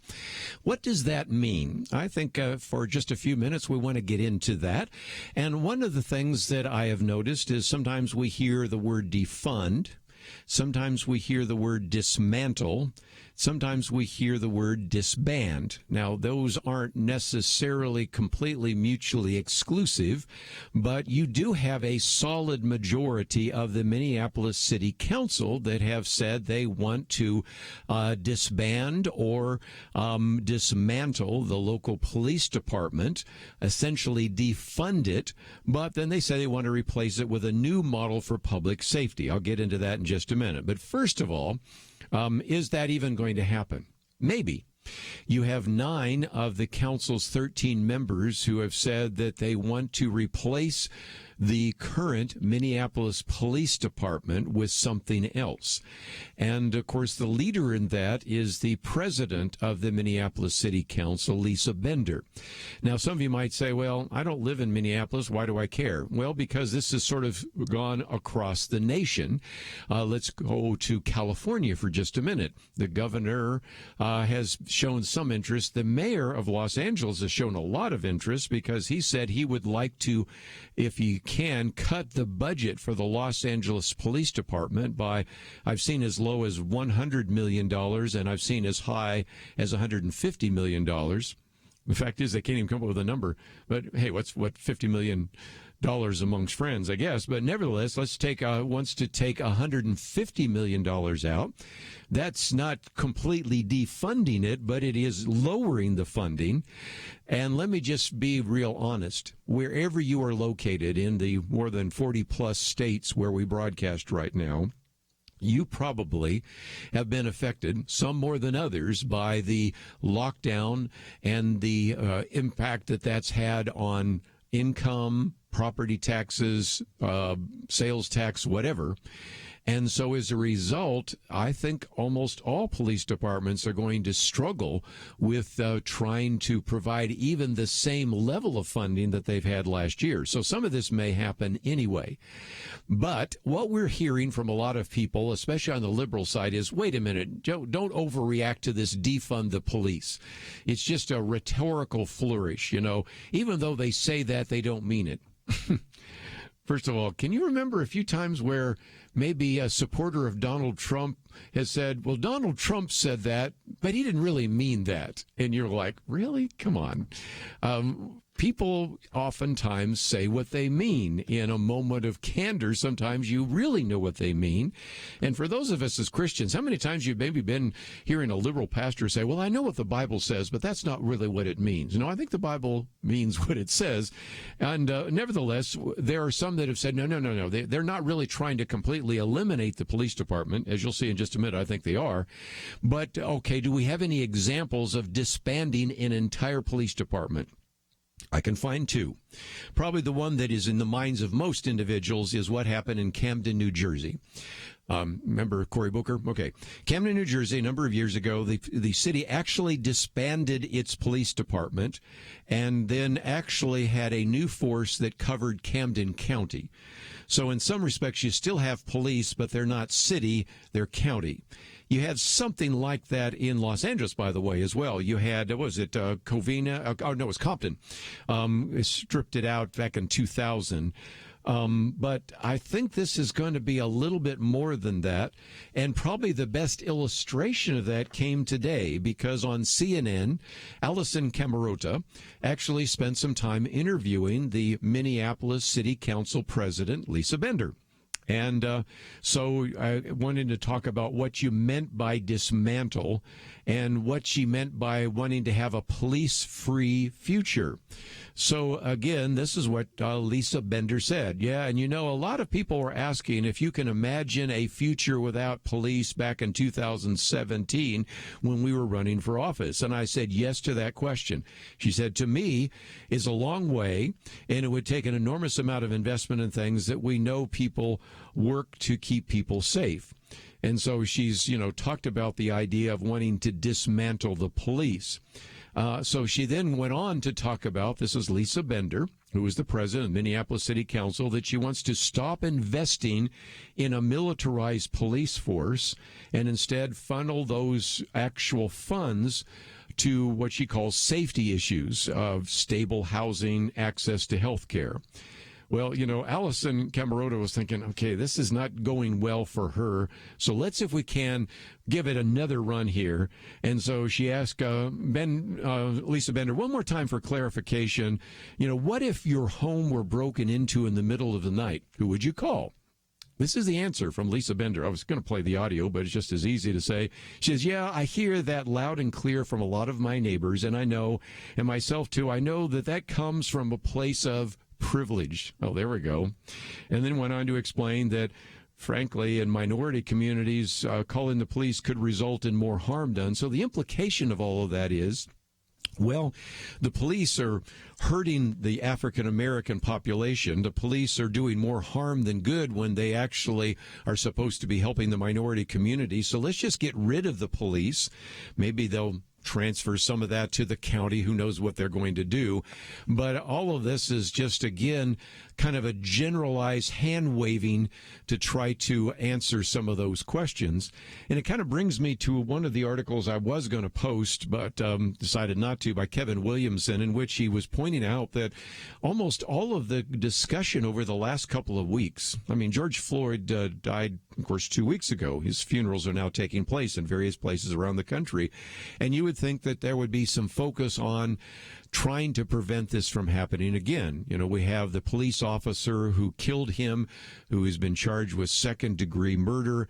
His accomplices are also being brought to trial. But, of course, this is not the first time we've had these kinds of incidents, even in Minneapolis or New York City or Baltimore or a number of other places. And so Kevin Williamson said, you would think that they would want to focus on the killings and what we can do. And he says the answer to that question is not unknowable, but in many political quarters, it's unspeakable. And, of course, there's a reason for that, because Minneapolis is a Democrat city and a Democrat mayor, Democrat city council, and a Democrat state with a Democrat governor, Democrat state house. So sometimes it's just easier to focus on some of these abstractions. But abstractions are not the ones that have governed the city. It's people. So focusing on the police, well, that's good. We'll defund the police. And there are certainly some things that have to take place, and I've pointed those out before.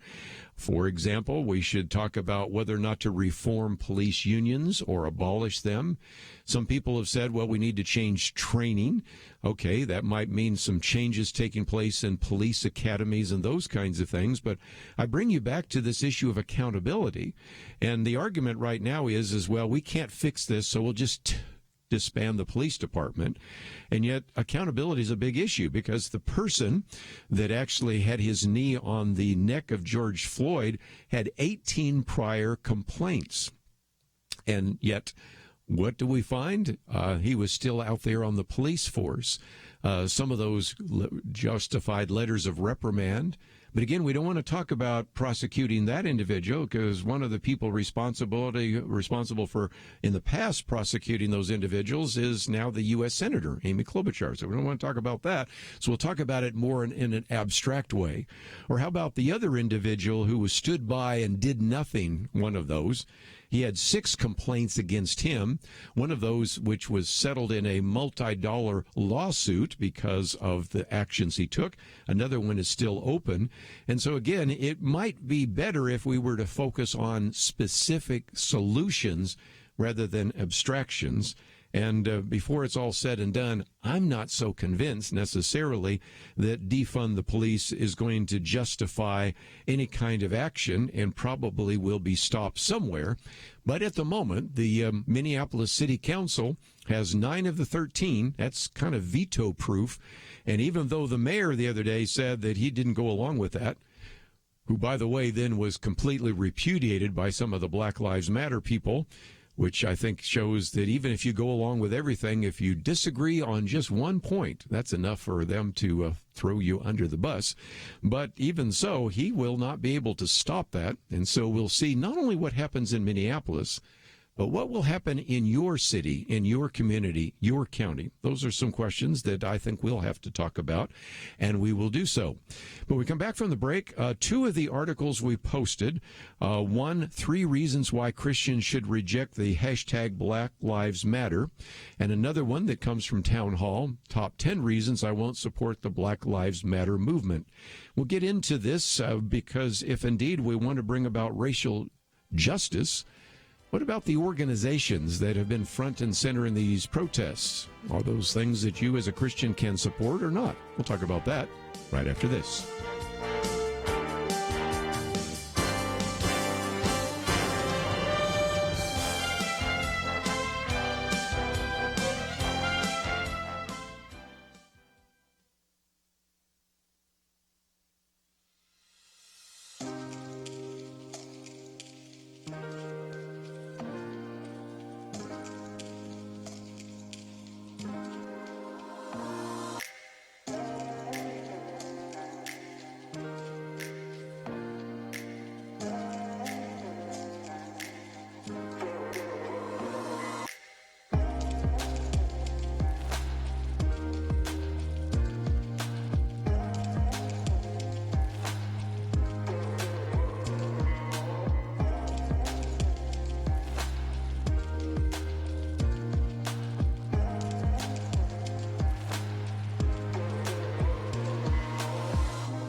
Now, back to Point of View, your listener-supported source for truth. Right, once again, let me just, if I can, focus real quickly on some of these articles that we've posted on the website, and I would encourage you to read them and then come to your own conclusion. Next, I will be talking with Robert Knight. We'll get into some more of this as well. And these two are our individuals, one looking at it from a Christian point of view, one just kind of looking at it from a philosophical point of view about the organization Black Lives Matter. Now, there may be some of you that say, look, I want to bring about racial justice in America. And if you're a Christian, you might say, well, why would I want to join with an organization, as we'll find out in just a minute, that has a number of platforms that I would disagree with as a Christian when there are other alternatives? For example, Tony Evans, the Urban Alternative. You could talk about the Voice of Calvary. You could talk about the Voice of Hope. I could create a pretty good list, if you would want, of organizations headed up by evangelical Christians working in the issue issue of racial reconciliation. So why would I want to necessarily support an organization that on some issues I would have some disagreement with? The first article here is one by Josh Boyce, I should say. Reminds us that, again, Black Lives Matter as an organization kind of started initially as a hashtag during the George Zimmerman trial, but then, of course, really began to be real after, of course, the death of Michael Brown. And he has 3 points. First of all, the radical social justice agenda of hashtag Black Lives Matter, and goes into this for pages, looking at various individuals that who are evangelical Christians that are with different Christian organizations that have expressed some concern about some of the radical nature. And I would encourage you to just go and read it, because it is, if nothing else, really kind of eye-opening about all the statements that have been made and how in many cases Christians or pastors have already in the past expressed their concern. So that's the first one. His second point is the lawlessness and injustice of Black Lives Matter, because, again, you can look at some of the language in the own Black Lives Matter website. We disrupt the Western prescribed nuclear family structures requirement by supporting each other by extended families and villages that collectively care for one another. So that gets you into the whole question of, families and all the rest. And even this idea of what many have called kind of a postmodern deconstruction that goes back to Jacques Derrida, a postmodern philosopher, and goes into some details with that. And then talks about what he oftentimes refers to, even what has become kind of the religion of Black Lives Matter, and goes into, if you take what he says, 5 different points on the issue of human sexuality, ethnic prejudice, marriage, family, and social engagement. You are seeing some of that, and then expresses some concerns of some of the videos we've seen, for example, where an African-American man approaches a white woman and in the name of Black Lives Matter in New York asks her to get on her knees and apologize for her white privilege. And then you have all sorts of other things that almost have kind of a cultish feel to it. So again, that's one way to look at it, which is, actually completely Christian. But then Ryan Baumberger goes into 10 reasons. I won't go all of those, but the first one is the premise is incorrect or isn't true, and takes us through some of the facts and figures and statistics we've talked about before.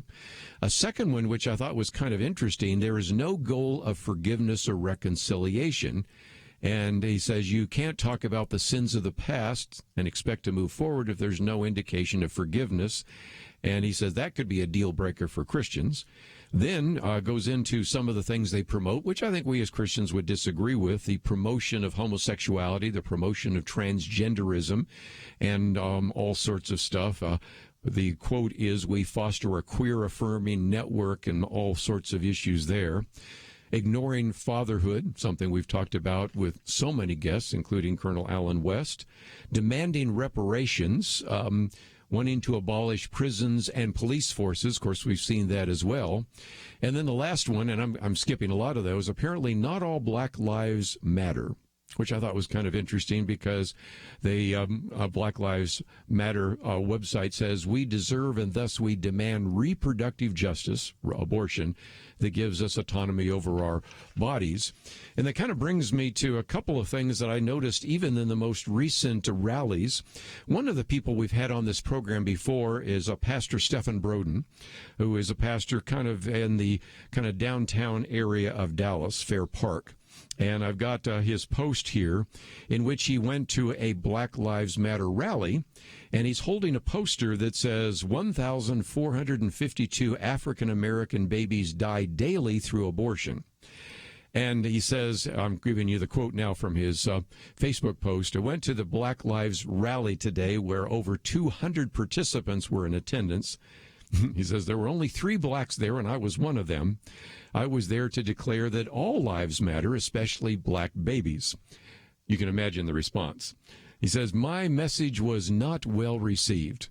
When the narrative doesn't fit the left, then black lives don't count." Babies, that is. And it reminded me of one, and I've got this post from quite some time ago, in which back then you had the Milwaukee Sheriff David Clark, who was making a big point about the Black Lives Matter movement, even then, was one where he said, let's, maybe put the word all in there. All Black Lives Matter. You can get in trouble if you say all lives matter. That'll get you in lots of trouble. I already figured that one out a long time ago. But the argument all Black Lives Matter can get you in trouble because, as he said, if Black lives really mattered, he says they'd protest outside of abortion clinics because, as he says, of the high number of black babies killed by abortion. Now, that tweet sent by Sheriff Clark, if you're not familiar, is African-American himself, but he made a real point about the fact that he felt that many of these protesters only focus on those things that fit the narrative. And another way to look at it, even if you take abortion off the table, even during the time in which George Floyd was killed 2 weeks ago, you had, at the same time, 10 African-American youths, primarily teenagers, that were killed in Chicago. You don't hear about that so much. And that is, again, one of the questions that individuals have raised. So anyway, I wanted to post these articles for you to read. Now, you may at the end say, you know what? I recognize that this movement, Black Lives Matter, holds to some views that I disagree with. But you know what? Almost everything does. I'm a member of organizations where we don't necessarily agree with every tenet of that organization. I probably, and I think all of us at one time or another, have voted for candidates which we've had some disagreement about their policies, but still voted for them. So I leave this for you to at least see two articles. I have had people criticize me for even posting it on my Facebook page, but I've also had a lot of other people say, I had no idea. I knew that this issue of racial reconciliation was important. I felt that it would probably be good to join with a protest or an organization trying to bring about some changes in terms of justice. But I had no idea that they were promoting some pretty radical ideas. And so if you want to see all 10 reasons, this is an article that appeared in Town Hall by Ryan Baumberger. And if you want to think about it a little bit more, although he does also talk about how some of these issues could be a deal breaker. So, maybe he's also looking at it from a Christian point of view. But the other one we've posted, 3 reasons why Christians should reject Black Lives Matter, I wanted to give it to you. If at the end you say, I still think they're doing some good, so I'll support them, knock yourself out. But also wanted you to, as you depend on point of view, to tell you the truth, tell you that these are organizations sometimes which have some views and some programs and some platforms, which I think Christians might have some questions about. And when there are other Christian organizations that you can wholeheartedly support, why don't we support some of them? Anyway, let's take a break. When we come back, we're going to spend some time talking with Robert Knight. We'll get into his book, The Coming Communist Wave, and we'll talk about some of the articles he's posted recently on the Washington Times. We'll be back right after this. 2020. Is there anything important happening this year? Oh, not unless you consider major disputes in various Christian denominations, international tensions over a flu epidemic, economic uncertainties, and a presidential election important. Question: where will you get real news, credible opinion, clear biblical thinking on the things that matter most? Answer: Point of View Radio with Kerby Anderson and the team. You can make sure their voices continue speaking loud and clear by taking a moment right now and joining the Truth Team. It's easy, but you do have to visit our website or make a quick call. Go to pointofview.net/team or call 800-347-5151. You have the power to make a difference. Joining the Truth Team can help ensure that millions of people will get a different opinion from the major purveyors of fake news. We don't get big advertising dollars like the networks or tax money like PBS. We depend on you. Pointofview.net/team and 800-347-5151. Point of View will continue after this.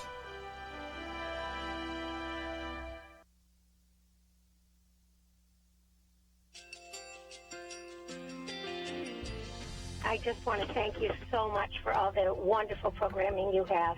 You're just absolutely fantastic. I've recently started listening to Point of View, and I really found it interesting because of the different subjects you cover. Thank you for that. I really appreciate everything that you do in keeping us informed. Thank you, Kerby, for everything that you have been doing. I appreciate all the work that you're doing, advocating for the Word of God. Thank you so much. Point of view, I think, is absolutely necessary because it's a Christian perspective, a biblical worldview perspective, and receive very current, up-to-date information about what is really going on, week to week in our culture, which is changing so rapidly, and yet it's morally sliding backwards. Yeah, I'm just, first of all, I thank you guys. Y'all's program is wonderful, and enjoy it every day. I learn so much every time I listen to it. Point of View Radio Talk Show.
Hi, this is Kerby Anderson. Each day we take on the tough issues and provide a biblical perspective to them. The topics we cover are wide-ranging. Apologetics, theology, prophecy, creation and evolution, intelligent design, marriage, family, child-rearing, the millennial generation, trends in society, politics, economics, business, religious liberty, the Constitution, public policy, foreign policy, military policy, tensions in the Middle East, abortion, homosexuality, pornography, sexual ethics, media, technology, history, and America's godly heritage. We talk about anything that affects your faith, your family, or your freedom. So don't go anywhere, because Point of View continues right now.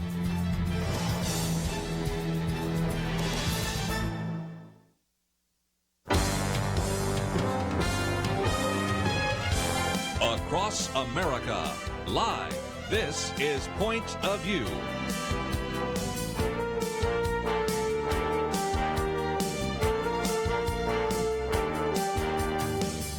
And now, Kerby Anderson. Today we're going to spend some time talking with our good friend Robert Knight, a former Los Angeles Times news editor and writer. He's been a media fellow at the Hoover Institution at Stanford University. You probably have seen his columns and everything from the Washington Times, townhall.com, One News Now, and many others. He's been on the program with us many times before, and is an individual that has written a number of different books, or this is short enough you could maybe call it an extended booklet. And this one we're going to talk about the coming communist wave, and we have a link to his website, because this booklet, which originally was kind of made available through D. James Kennedy's Ministries, now you can actually get it from him, and it's 50% off, so you can spend just a few dollars and learn a great deal about this subject. The coming communist wave, what happens if the left captures all three branches of government. His piece that came out today in the Washington Times, how the media and the looting party cultivate hate and racism. So we'll get into some of that as well. Robert Knight, always great to have you with us here on Point of View. Always good to be on with you, Kerby. Why the term communist? I mean, a lot of people say, well, I'm not a communist, I'm a socialist. And we have individuals that have served in Congress for many years that are self-avowed socialists, so we're not giving them a label that they don't have. But when we talk about communists, some people might think, oh, well, that's an anachronism. That goes back to the 50s and 60s. But we don't really talk about communists anymore, but you do. Why so? Well, I think it's time to tell the truth about the origin of some of the things we see going on, even in Washington, in Congress, and elsewhere. The whole mindset of redistribution is a Marxist notion that we should take from some and give to others.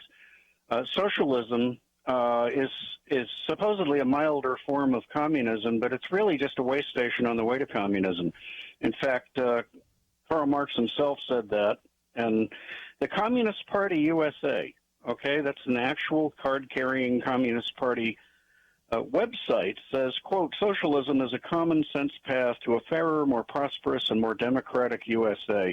Even the communists don't want to use the word communist because it does elicit images of the Soviet Union, communist China, the murder of millions of people, destruction of property, burning of churches, and execution of priests. I mean, communism is socialism at the point of a gun. Why don't we just leave it there? Well, and tomorrow we will have Dinesh D'Souza with us, and we'll be talking about his new book on socialism. And again, he'll be talking about kind of this identity socialism. So we get a 1-2 punch here from two individuals that have really looked at this. But the reason I wanted to focus on this was first because we are in the midst of an election. We have, of course, a presidential election. We have 34 U.S. Senate elections, 435 elections to the House of Representatives. I think there are 12 governors races, and on and on and on. But one of the things you say early on is what happens if the left captures all three branches of government? And to be perfectly honest, looking at the low approval rating for Donald Trump, it is possible that he might not be reelected. And so you would have Joe Biden, I assume, who would be the president, whoever he picks as vice president. You already have the House run in large part by Democrats, primarily the left. And it's possible that indeed the Democratic Party and those who would be part of what are called the political left could run all three branches. So give us a prediction as to what would that actually look like if indeed the left, as you say, captures all three branches of government. All right, I'm going to go through these in rapid motion here, okay, Kirby? Yeah, there's more than one. Oh, there are a lot. I'm just going to go bang, bang, bang. First, expect massive increases of federal taxpayer subsidies to Planned Parenthood. Expect abortion laws that restrict abortion in any way to fall everywhere over the U.S. Enactment of the entire LGBTQ agenda, whose real end goal is to criminalize Christianity because it redefines morality and then it imposes its own vision on people. Confiscatory taxes to pay for a monstrously enlarged federal government, a federal takeover of the healthcare system. Forget Obamacare. We go all the way to socialist healthcare. A Green New Deal, which would destroy prosperity while empowering government to take over vast swaths of the economy. Open borders. With expanded welfare, ensuring that millions of non-citizens will get addicted to government handouts and become a permanent progressive voting bloc. Abandonment of the Second Amendment, guarantee of the right to bear arms. Appointment of activist lawless judges who use the Constitution like a blank check, not a check on government. A huge federal role in education. They'd be dictating from the top down what can be taught in local schools. The Electoral College would be abolished, leaving all Americans at the mercy of the East and West Coasts. More hate crime laws would go on the books, and that would force people to accept the transgender and homosexual agendas or lose their ability to work, be credentialed, or apply for aid on an even playing field. And finally, we'd have widespread vote fraud. And we've seen a hint of this in the state of Virginia where I live, where when the Democrats assumed power, the first thing they did was get rid of voter ID laws. They instituted same-day registration, expanded early voting, expanded mail-in balloting, and without identification requirements. The whole idea is to acquire power and keep it. And that should be a scary proposition to the people listening to this program, who I assume a majority of whom are Christians who think the best of their country and want to keep freedom for their children and grandchildren. If the left isn't defeated this fall, I hate to think what's going to happen to the country. Well, again, voter integrity is not an issue that is necessarily left or right. I mean, as soon as you had a concern about voter harvesting in North Carolina, which was done by a Republican, all of a sudden the Democrats say, oh, wait a minute, I'm concerned about this issue too. So obviously that transcends just, the so-called left-right. But oftentimes for those that are on the far left, it's maybe not an issue. So I want to take a break, but when I come back, a couple of your chapters really talk about the media. And since you've been a media fellow with the Hoover Institute, since you've worked in the past, or I think it was for a number of years, 7 years with the Los Angeles Times, you help us understand why when all of this is transpiring in front of us, and while we can make a reasonable prediction about what indeed might happen in the future, there's just a lot of silence from the media about that. And it relates a little bit to your piece that came out today in the Washington Times. But let me just mention real quickly that as we went through even that list very quickly, you might say, I didn't have a chance to write them down fast enough. Of course, you can go and listen to the podcast again, but we have a link to actually the website for Robert Knight. It's real easy to find. It's robertknight.com. And Robert H. Knight. Yeah, Robert H. Knight. I forgot to put out the H there. roberthknight.com. And, of course, we have the link on our website. And if you click on the store, then you will find this article or this booklet, or whatever you want to call it, book, as well as many of his other books on the various issues, Liberty on the Brink, as well as Confronting Lies and Hate, and a variety of others, Radical Rulers, and much more. So we really wanted you to go to, again, Robert H. Knight. Again, I'll try to make sure I get it right there so that you will find that website. And, of course, we have it very easily linked on our website. So we'll come back and talk a little bit more about the coming communist wave. Why isn't the media covering some of this? We'll talk with Robert Knight about that right after this.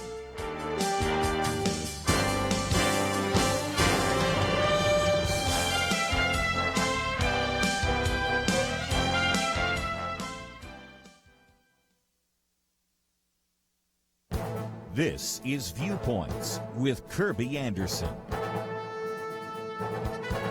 The editors of the Wall Street Journal ask an insightful question. Where would President Trump be if his critics didn't so often help him?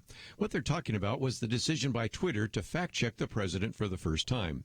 The president wrote that mail-in voting in places like California would be substantially fraudulent because the governor is sending ballots to anyone living in the state.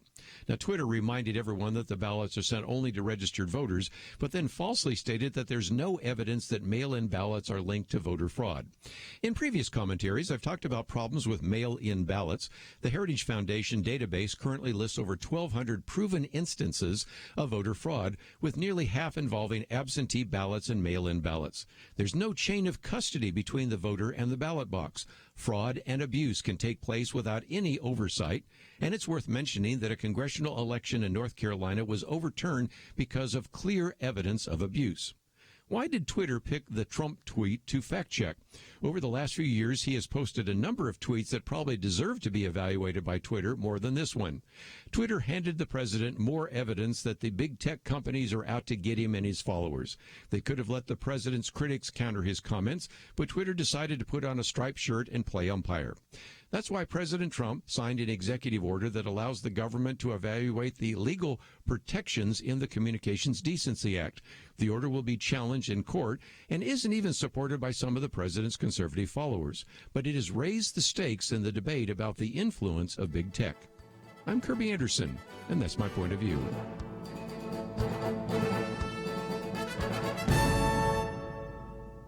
Take Kerby and the Point of View team with you on the go with the Point of View app. Search for Point of View Radio at the Apple or Google Play stores.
You're listening to Point of View, your listener-supported source for truth. Continue our conversation today with Robert Knight. And again, you can go to his website, roberthknight.com.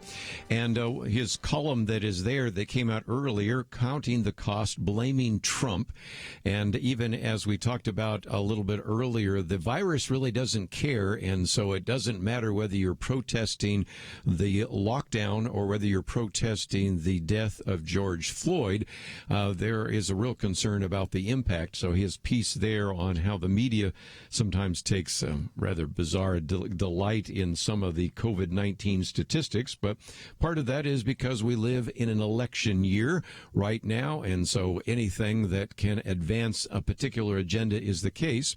And Robert, you know, one of the things we're trying to do on Point of View is help people have some discernment. And you've got a couple of chapters here on how, in some respects, the media even promotes socialism. You have some sections on fake news. And as a person that has worked in the media and been a media advisor, if you will, what can we do and how can we begin to get good and truthful information? Because it does seem to me, as I go through your book, The Coming Communist Wave, we have been, many cases, let down by the way the media has covered some of these issues. Yeah, it's been relentless, Kerby. And coming out of a media background, I'm always amazed how bad it gets and how it's worse every year. And I think that's because of our educational institutions that are turning out so-called journalists that are really left-wing activists masquerading as journalists.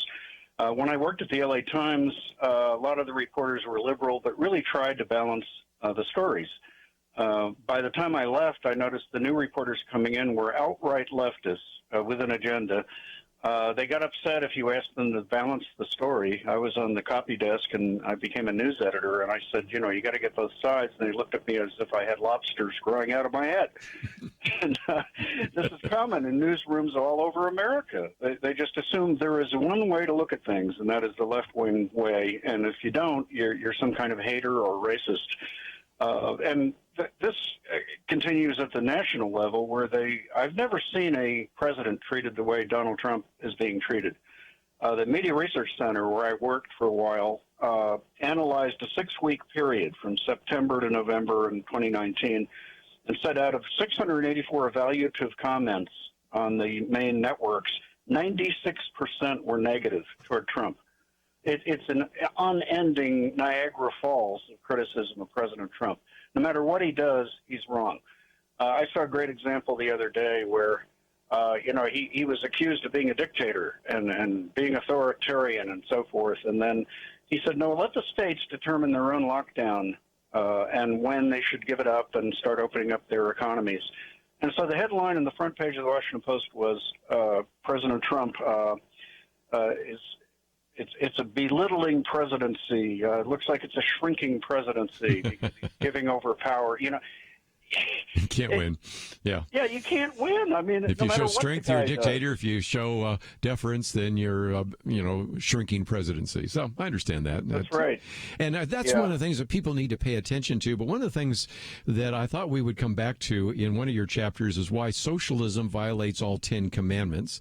One of the booklets we've made available, I'll hold it up right now for people watching online, is this booklet on capitalism and socialism. And I take on some of the history of socialism, and then I talk about, does the Bible teach socialism? But if we ever update it, I'm going to put in that section, because you've done this in some of these books and articles that you've written, because it really helps us understand that if you look at just even the 10 commandments, I don't care if you're Jewish or Christian, whether you're just a moral person or not, you can see that the idea of socialism and communism really violate all 10 commandments, don't they? Well, they really do, and let me do it quickly, like I did with the threats that the communist and socialist agenda pose to us.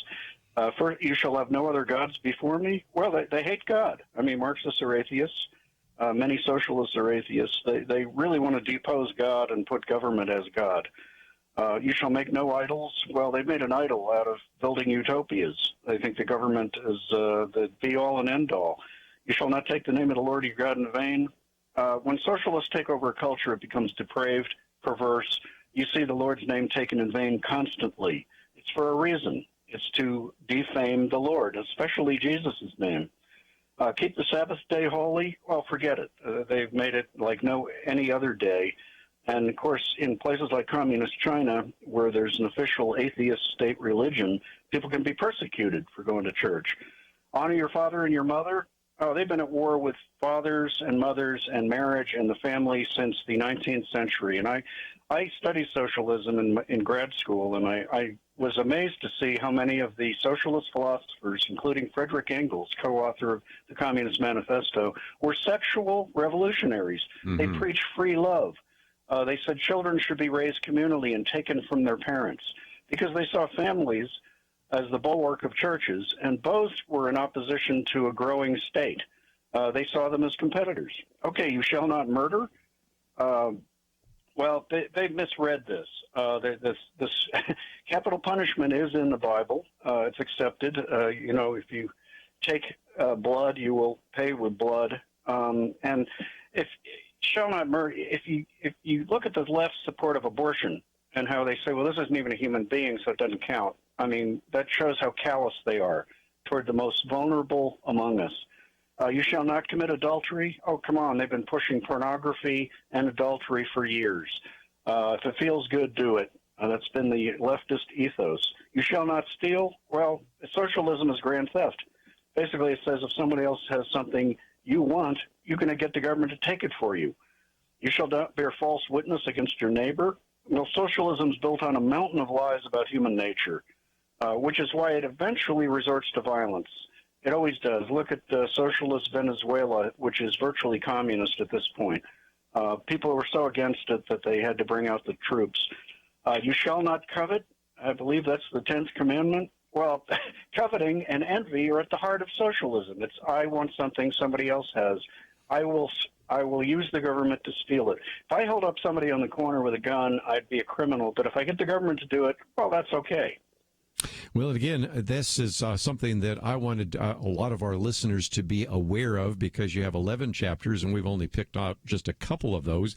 And I really love the last chapter, 9 Things We Must Do, because a lot of our individuals that listen to this program are real activists, and especially if they're concerned about what's happening in their kids' schools. You have a chapter here about Howard Zinn, which we've talked about before, that is indoctrinating a whole generation. And I think we're seeing some of that out there on the streets now. And just the whole war on the church and all of the rest. So, well, let's, if we can, for just a minute, talk about what people will find on your website, because I really want to encourage people to get a copy of this. I would encourage you to actually, since it is written from a Christian point of view, think seriously about, I know you probably don't talk about things like communism in your Sunday school class, but it would really be good if you were to, maybe over 11 weeks, or maybe just pick maybe 3 or 4 chapters and put them all together and do it over 2 or 3 weeks, look at some of the material there. So when people go to your website, we have a link to, again, roberthknight.com. Go to the store, and you have almost all of your books and booklets. So what's available when people land there? Well, first, if they click on the blog, well, they'll see the latest column I've written for the Washington Times right up front. And then if they click on the blog, they'll see all my latest articles. So I would start there, and then there's a store if you're interested in the book or books. I've got 10 items listed. And you said what we really need to do, Kerby, in a larger way is I have the 9 things we must do today, Chapter 11 of this coming communist wave. And Yes. The first thing is pray, of course, for wisdom and strength. We can't do anything without God. Of course, we're also told that God won't do anything without us. So we can't just sit back and wait for him to do a miracle in our midst without our lifting a finger. I mean, he uses people, and we need to be willing vessels for him. We need to work for revival. That's right up there. And we need to stay informed, and that's why your program is so important. Honestly, I don't know what we do without Point of View.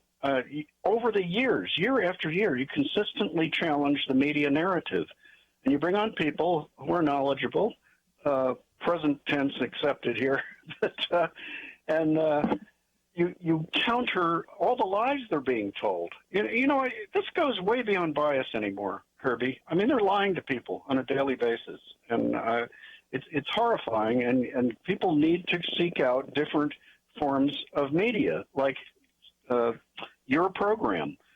We need to save our kids. We need to get them out of government schools if we can do so. I know a lot of parents aren't in a position to do that, but if they can homeschool or put them in Christian schools, I think that's extremely important, because it's hard to undo 40 hours a week of propaganda. And the public schools, even in conservative areas, you'd be amazed at the curricula.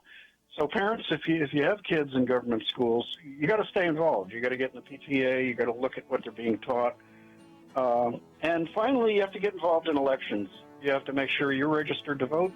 You have to get your friends to vote. Keep them informed. It's time. And we'll be back right after this. Having civil conversations about important issues seems to be harder and harder. Various media outlets tell people what they should believe, why they should be outraged, and getting people to actually think, well, it can be difficult. Whether it's the gospel, tax issues, social policy, or just about anything else, you need to have solid information and clear thinking to address the hard issues. You need God's truth applied. And that's what you get in less than 2 minutes with Point of View's Viewpoints Commentary, a daily resource to help you be informed and think through the things we need to be talking about. It is free and will arrive in your inbox each day when you visit pointofview.net/signup. Sometimes we know we should say something, but we're silent because we're not quite sure what to say. Viewpoints Commentary can help you break the silence and change the narrative. It can make you a more equipped agent for truth. Get your free subscription to the Viewpoints Commentary at pointofview.net/signup. pointofview.net/signup. Point of View will continue after this.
are listening to Point of View.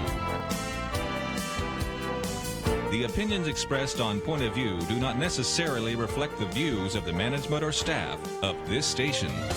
And now, here again is Kerby Anderson. I'd like to join our conversation, 1-800-351-1212. Let me just mention that my commentary today is Twitter and Trump.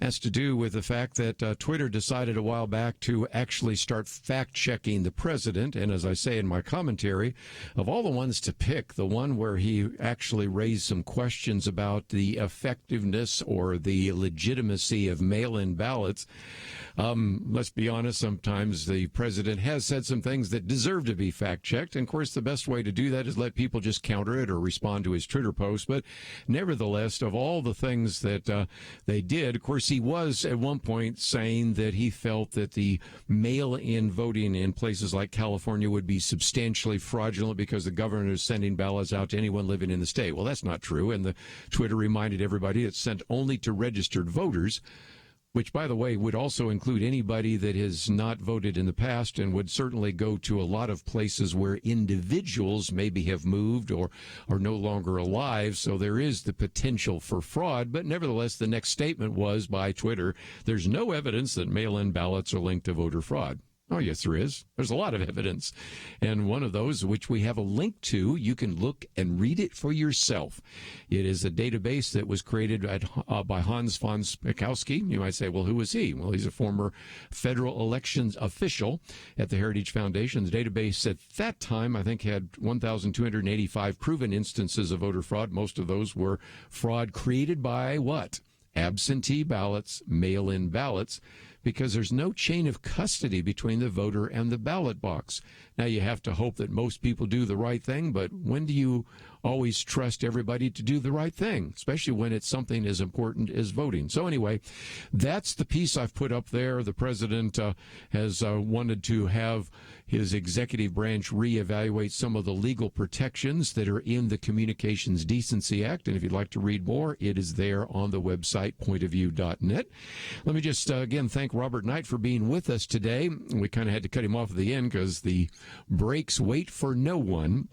But if you find yourself saying, well, that was great on communism, but I'd like to hear some more, we're going to give a whole hour tomorrow to Dinesh D'Souza on his new book, The United States of Socialism. So we'll get into that in more detail.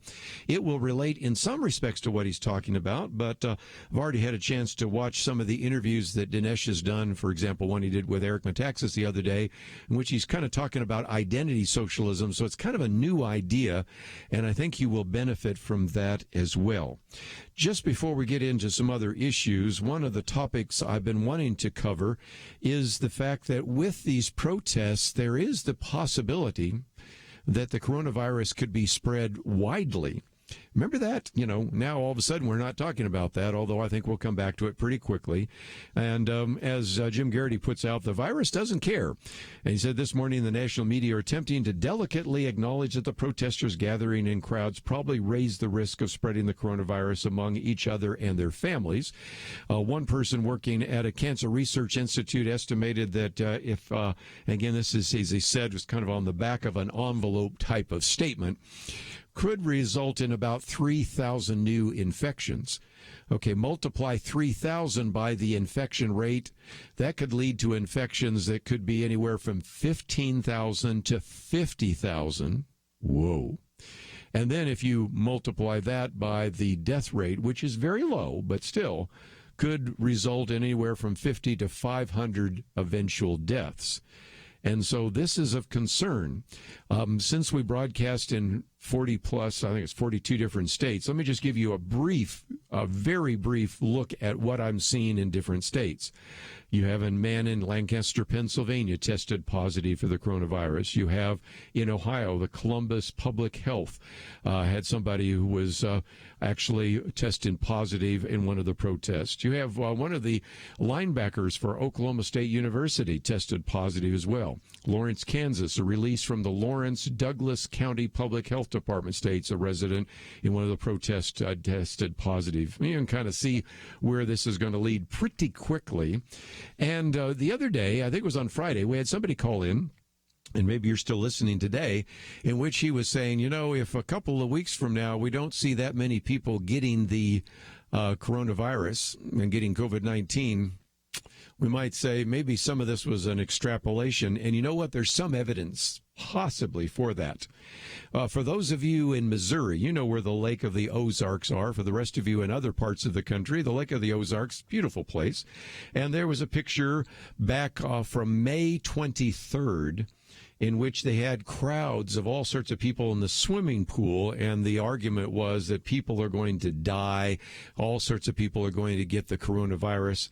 So far, as of Friday, June 5th, one person in attendance there has tested positive for the coronavirus. So still, maybe we're finding out that when it's out in the sun with ultraviolet radiation, which sometimes kills the virus, and when maybe there is enough wind, it's not as dangerous.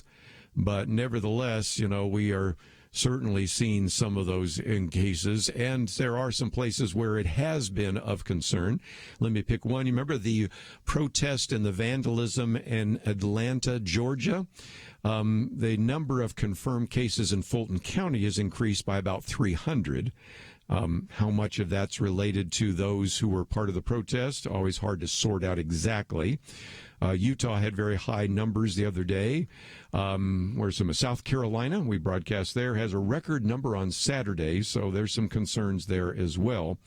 And so we are starting to see that that may be of concern. So those are just a couple of issues that I might point out. And just before we take some phone calls, let me also mention that when I first heard about it, I thought this has got to be a hoax or maybe something from The Onion or Babylon Bee. But no, there are health care researchers, public health researchers from the University of Washington that have now circulated a letter, has 1,300 signatures from healthcare providers, epidemiologists, and others, saying that it is unconscionable that we would have protest on stay-at-home orders because those, and I'm reading from it, are rooted in white nationalism and run contrary to respect for black lives.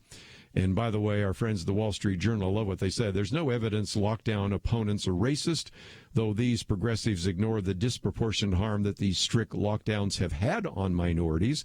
Let's look at the unemployment rate for African Americans. Was about 6% in March. It's last time we looked is 16.8%, and some of that. But it's trying to put itself in some kind of linguistic pretzel, I guess, to say that the protests for lockdowns, those are illegitimate and those are dangerous, but protest over the death of George Floyd, well, those are okay. And let's face it, there are some real harms that could come to some individuals that were in those protests. Again, I'll let you decide whether you feel that those were justifiable, whether wearing masks was a good thing, but nevertheless, that is the case. So let's, if we can, go to some phone calls. 1-800-351-1212 in the state of Texas. Daryl, thank you for joining us today. Hello, Kerby. You're on the air. Go ahead.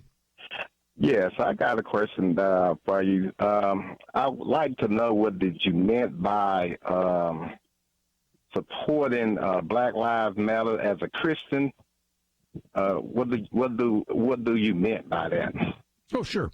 Well, I would say most of our listeners, because we broadcast in mostly Christian radio stations, would be Christians. I'm just, not necessarily evangelical Christians. It could be, all sorts of Protestant Catholics, all sorts of other individuals. But the article that I posted was raising a question, if you look at it from a Christian point of view, what would you feel about some of those issues? In particular, in terms of forgiveness, in terms of promoting the transgender issue, homosexuality, and some of those. And that's why I suggested, if you say, look, I really want to support racial justice, maybe there would be some better Christian organizations like, say, the Urban Alternative or the Voice of Hope or the Voice of Calvary or something like that, because then I wouldn't have so much kind of theological issues. So that's kind of what I meant. Okay, why don't you get Tony Evans on your show and ask him about race and relations with police and, got something to do with George Floyd, because that's really what this is about. And we're taking the focus on everything else but what they marching and protesting about. It's really about George Floyd. I think and so. Not only in America, but around the world are paying attention to how black men are treated by law enforcement. That's what this is about. It's not about a Christian thing. Yeah, okay. I get the point. That'd be a good idea to have Tony Evans on. I think we have him on every regularly, but we'll see if we can do that again. That'd be a good idea. And so let's take a break, and when we come back, I want to get into a couple of issues. By the way, we have now seen those police officers in Minneapolis. First of all, the one that killed George Floyd actually has been charged with second-degree assault. I want to also give you an update on those Buffalo police officers who shoved that elderly man. They also have been charged with second-degree assault. One second-degree murder, one second-degree assault. We'll get back and explain that right after these messages.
Now, back to Point of View, your listener-supported source for truth. Back for a few more minutes. Let's get back to that issue of George Floyd, because if nothing else, there is abundant evidence now that some of the things we've talked about to prevent this from happening again need to be addressed. And one of those issues, of course, is that the Minneapolis City Council says, well, we just need to defund the police. My argument has been that maybe we have a problem with these police unions because, after all, the individual that killed George Floyd 2 weeks ago, had 18 different prior complaints. Now, I have said that maybe this is a problem with the police unions, and I've written about this before. I've got a commentary coming out next week on it, and I've posted things in the past about this. And John Fund has written about this. Of course, you have a very good article in the Stanford Law Review that documents how oftentimes police units shield their members from public accountability. But don't take my word for it. Who's the mayor of Minneapolis? Well, that'd be Jacob Fry.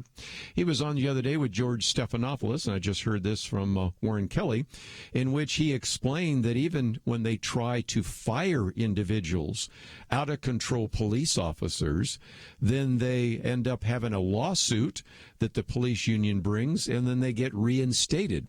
So I think there is very good evidence in the case of Minneapolis that that is the case. Now, are there examples of where other police officers treat African Americans in a poor way? Yes, and those individuals should be accountable. And that's why I bring you back to, we can have all sorts of, abstractions about, we need to have a dialogue about race. Okay, I'm all for it. We've been having that for at least decades now, but okay, let's continue to have that dialogue. Let's kind of find some creative ways to change this. Maybe we need to do better training. Okay, we've talked about this before, and maybe we need to change the way we train in police academies. Now they're starting to talk about maybe we just completely defund the police academies and instead have them go to universities. Well, that makes it more expensive, and so what kind of officers you're going to get there? I mean, let's get practical. If we don't want another death from somebody like George Floyd, let's talk about concrete solutions. And as I said before, the individual now charged with second-degree murder had 18 different objections or complaints against him. The individual that stood there and watched it and did nothing, one of those, had 6 complaints, one of which was a I guess it was about $25,000 lawsuit, but still it was a settled lawsuit. Another one's still open. So we need some accountability, and that is the case. So let's, if we can, talk about a couple of other cases that have been in the news. And I think the biggest criticism I have about the way news is they talk about it one day and they ignore it. Many of you perhaps remember the story of the 75-year-old peace activist. This would be Martin Gugino, and he was pushed down by 2 officers in Buffalo. Well, he is apparently in stable condition, but he was pushed down, and as a result had head trauma. And these 2 officers now have been arraigned in second-degree assault. And, of course, you've also seen some of the officers that have left there as well. And I see this as very different. It's certainly not good, but it was kind of a momentary action. But if nothing else, if I had a teenage boy, my boy is a lot older than that, but if I had a teenage boy, I'd say, here, can you not learn a lesson? Even pushing somebody down could end up in head trauma. There are young kids that say, I just pushed him. I didn't hit him in the face or anything. Yeah, but guess what? Look what happened to this individual as well. And so if nothing else, just wanted to give you an update on what happened to the 2 officers. Okay, people say we need to make people accountable. They're accountable. Second-degree assault. We'll see where that case goes. What happened to Martin? Well, he's still in the hospital, but hopefully he'll recover, and we'll see where that takes us in the future. Just before we take a break, I thought, I know some of you could care less about the NFL, but the NFL's been in the news. Drew Brees actually has been in the NFL, but also the head of the NFL has been as well. And I posted a piece simply which is entitled, NFL Players Should Think Hard Before They Take a Knee. And the way it's written, I think it applies to more than just athletes taking a knee, because it reminds them that right now there is really a tendency to try to engage in almost a cancel culture. I don't think anybody's going to cancel the career of Drew Brees, who had a really good answer, then went back and apologized, then groveled. Now his wife is making statements and all the rest. But the point they're making is, here's a message to you before you make a decision. If you fear the media backlash and the blowback for not declaring now that you'll take a knee, just think how much the press will get hammered And you will get hammered if you declare you will take a knee and then decide later on you don't want to. And if there's a lesson to be learned, it is that once you say, okay, I apologize, the apology is never enough. Just ask Drew Brees. Was the apology never enough? Just ask the mayor, I just mentioned him a minute ago, of Minneapolis. Is an apology enough? He's gone along with all the Black Lives Matter all the way through, and then what? On one point, he said, I disagree that we should defund the police, and they turned against him immediately. There's sometimes never enough. And so learn a lesson from that as well. But I thought I'd end maybe in a positive note. Condoleezza Rice, former Secretary of State, was on CBS on Sunday, and the goal was to discuss the riots. Now, I'm sure that the person that did the interview, Margaret Brennan, knew that she would probably use this to trash Donald Trump. I mean, after all, we know that George W. Bush is not going to vote for Donald Trump. Mitt Romney's not going to vote for Donald Trump. Almost everybody, almost every general says they're not going to vote for Donald Trump. So we've already heard that. So I'm sure she was expecting that I'd get Condoleezza Rice to trash the president. The question was, Madam Secretary, you know, some of America's adversaries, Russia, Iran, China, they're using the images of what happened to Mr. Floyd and what is happening in the streets of American cities right now in their own state propaganda. Do you see this racial divide as a national security threat to us? She answered this way. Condoleezza Rice said, well, I've always thought that America's greatest strength is that we as a country, where we come from humble circumstances and do great things, and where, despite our painful history, we've worked harder and harder every day, brick by brick, to build a more perfect union for all of us. And I would say particularly in places like China and Russia and Iran, who may want to use this for propaganda, let's not be absurd. This is not Tiananmen Square, where you mowed down people who disagreed with the government. This is not the invasion of Crimea, where you took land from your neighbor. This is not the Green Revolution in Iran, where you killed people wantonly because you wouldn't agree with a theocratic government. That was good enough. She continued on. And I would even say to our friends abroad in places like Europe, where we're seeing demonstrations in support of what is happening there, thank you for your support, but please look in the mirror. Please ask yourself, in countries like Europe and countries all across the world, what are you doing about racial and ethnic inequality in your circumstances?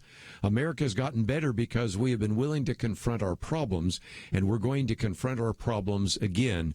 We're confronting them now. That was very good.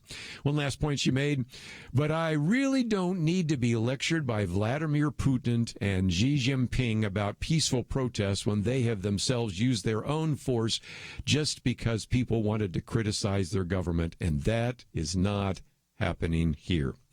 You know, I've talked about this idea that one of the privileges we have is not white privilege, it's the privilege of being born in America. The freedom that we have.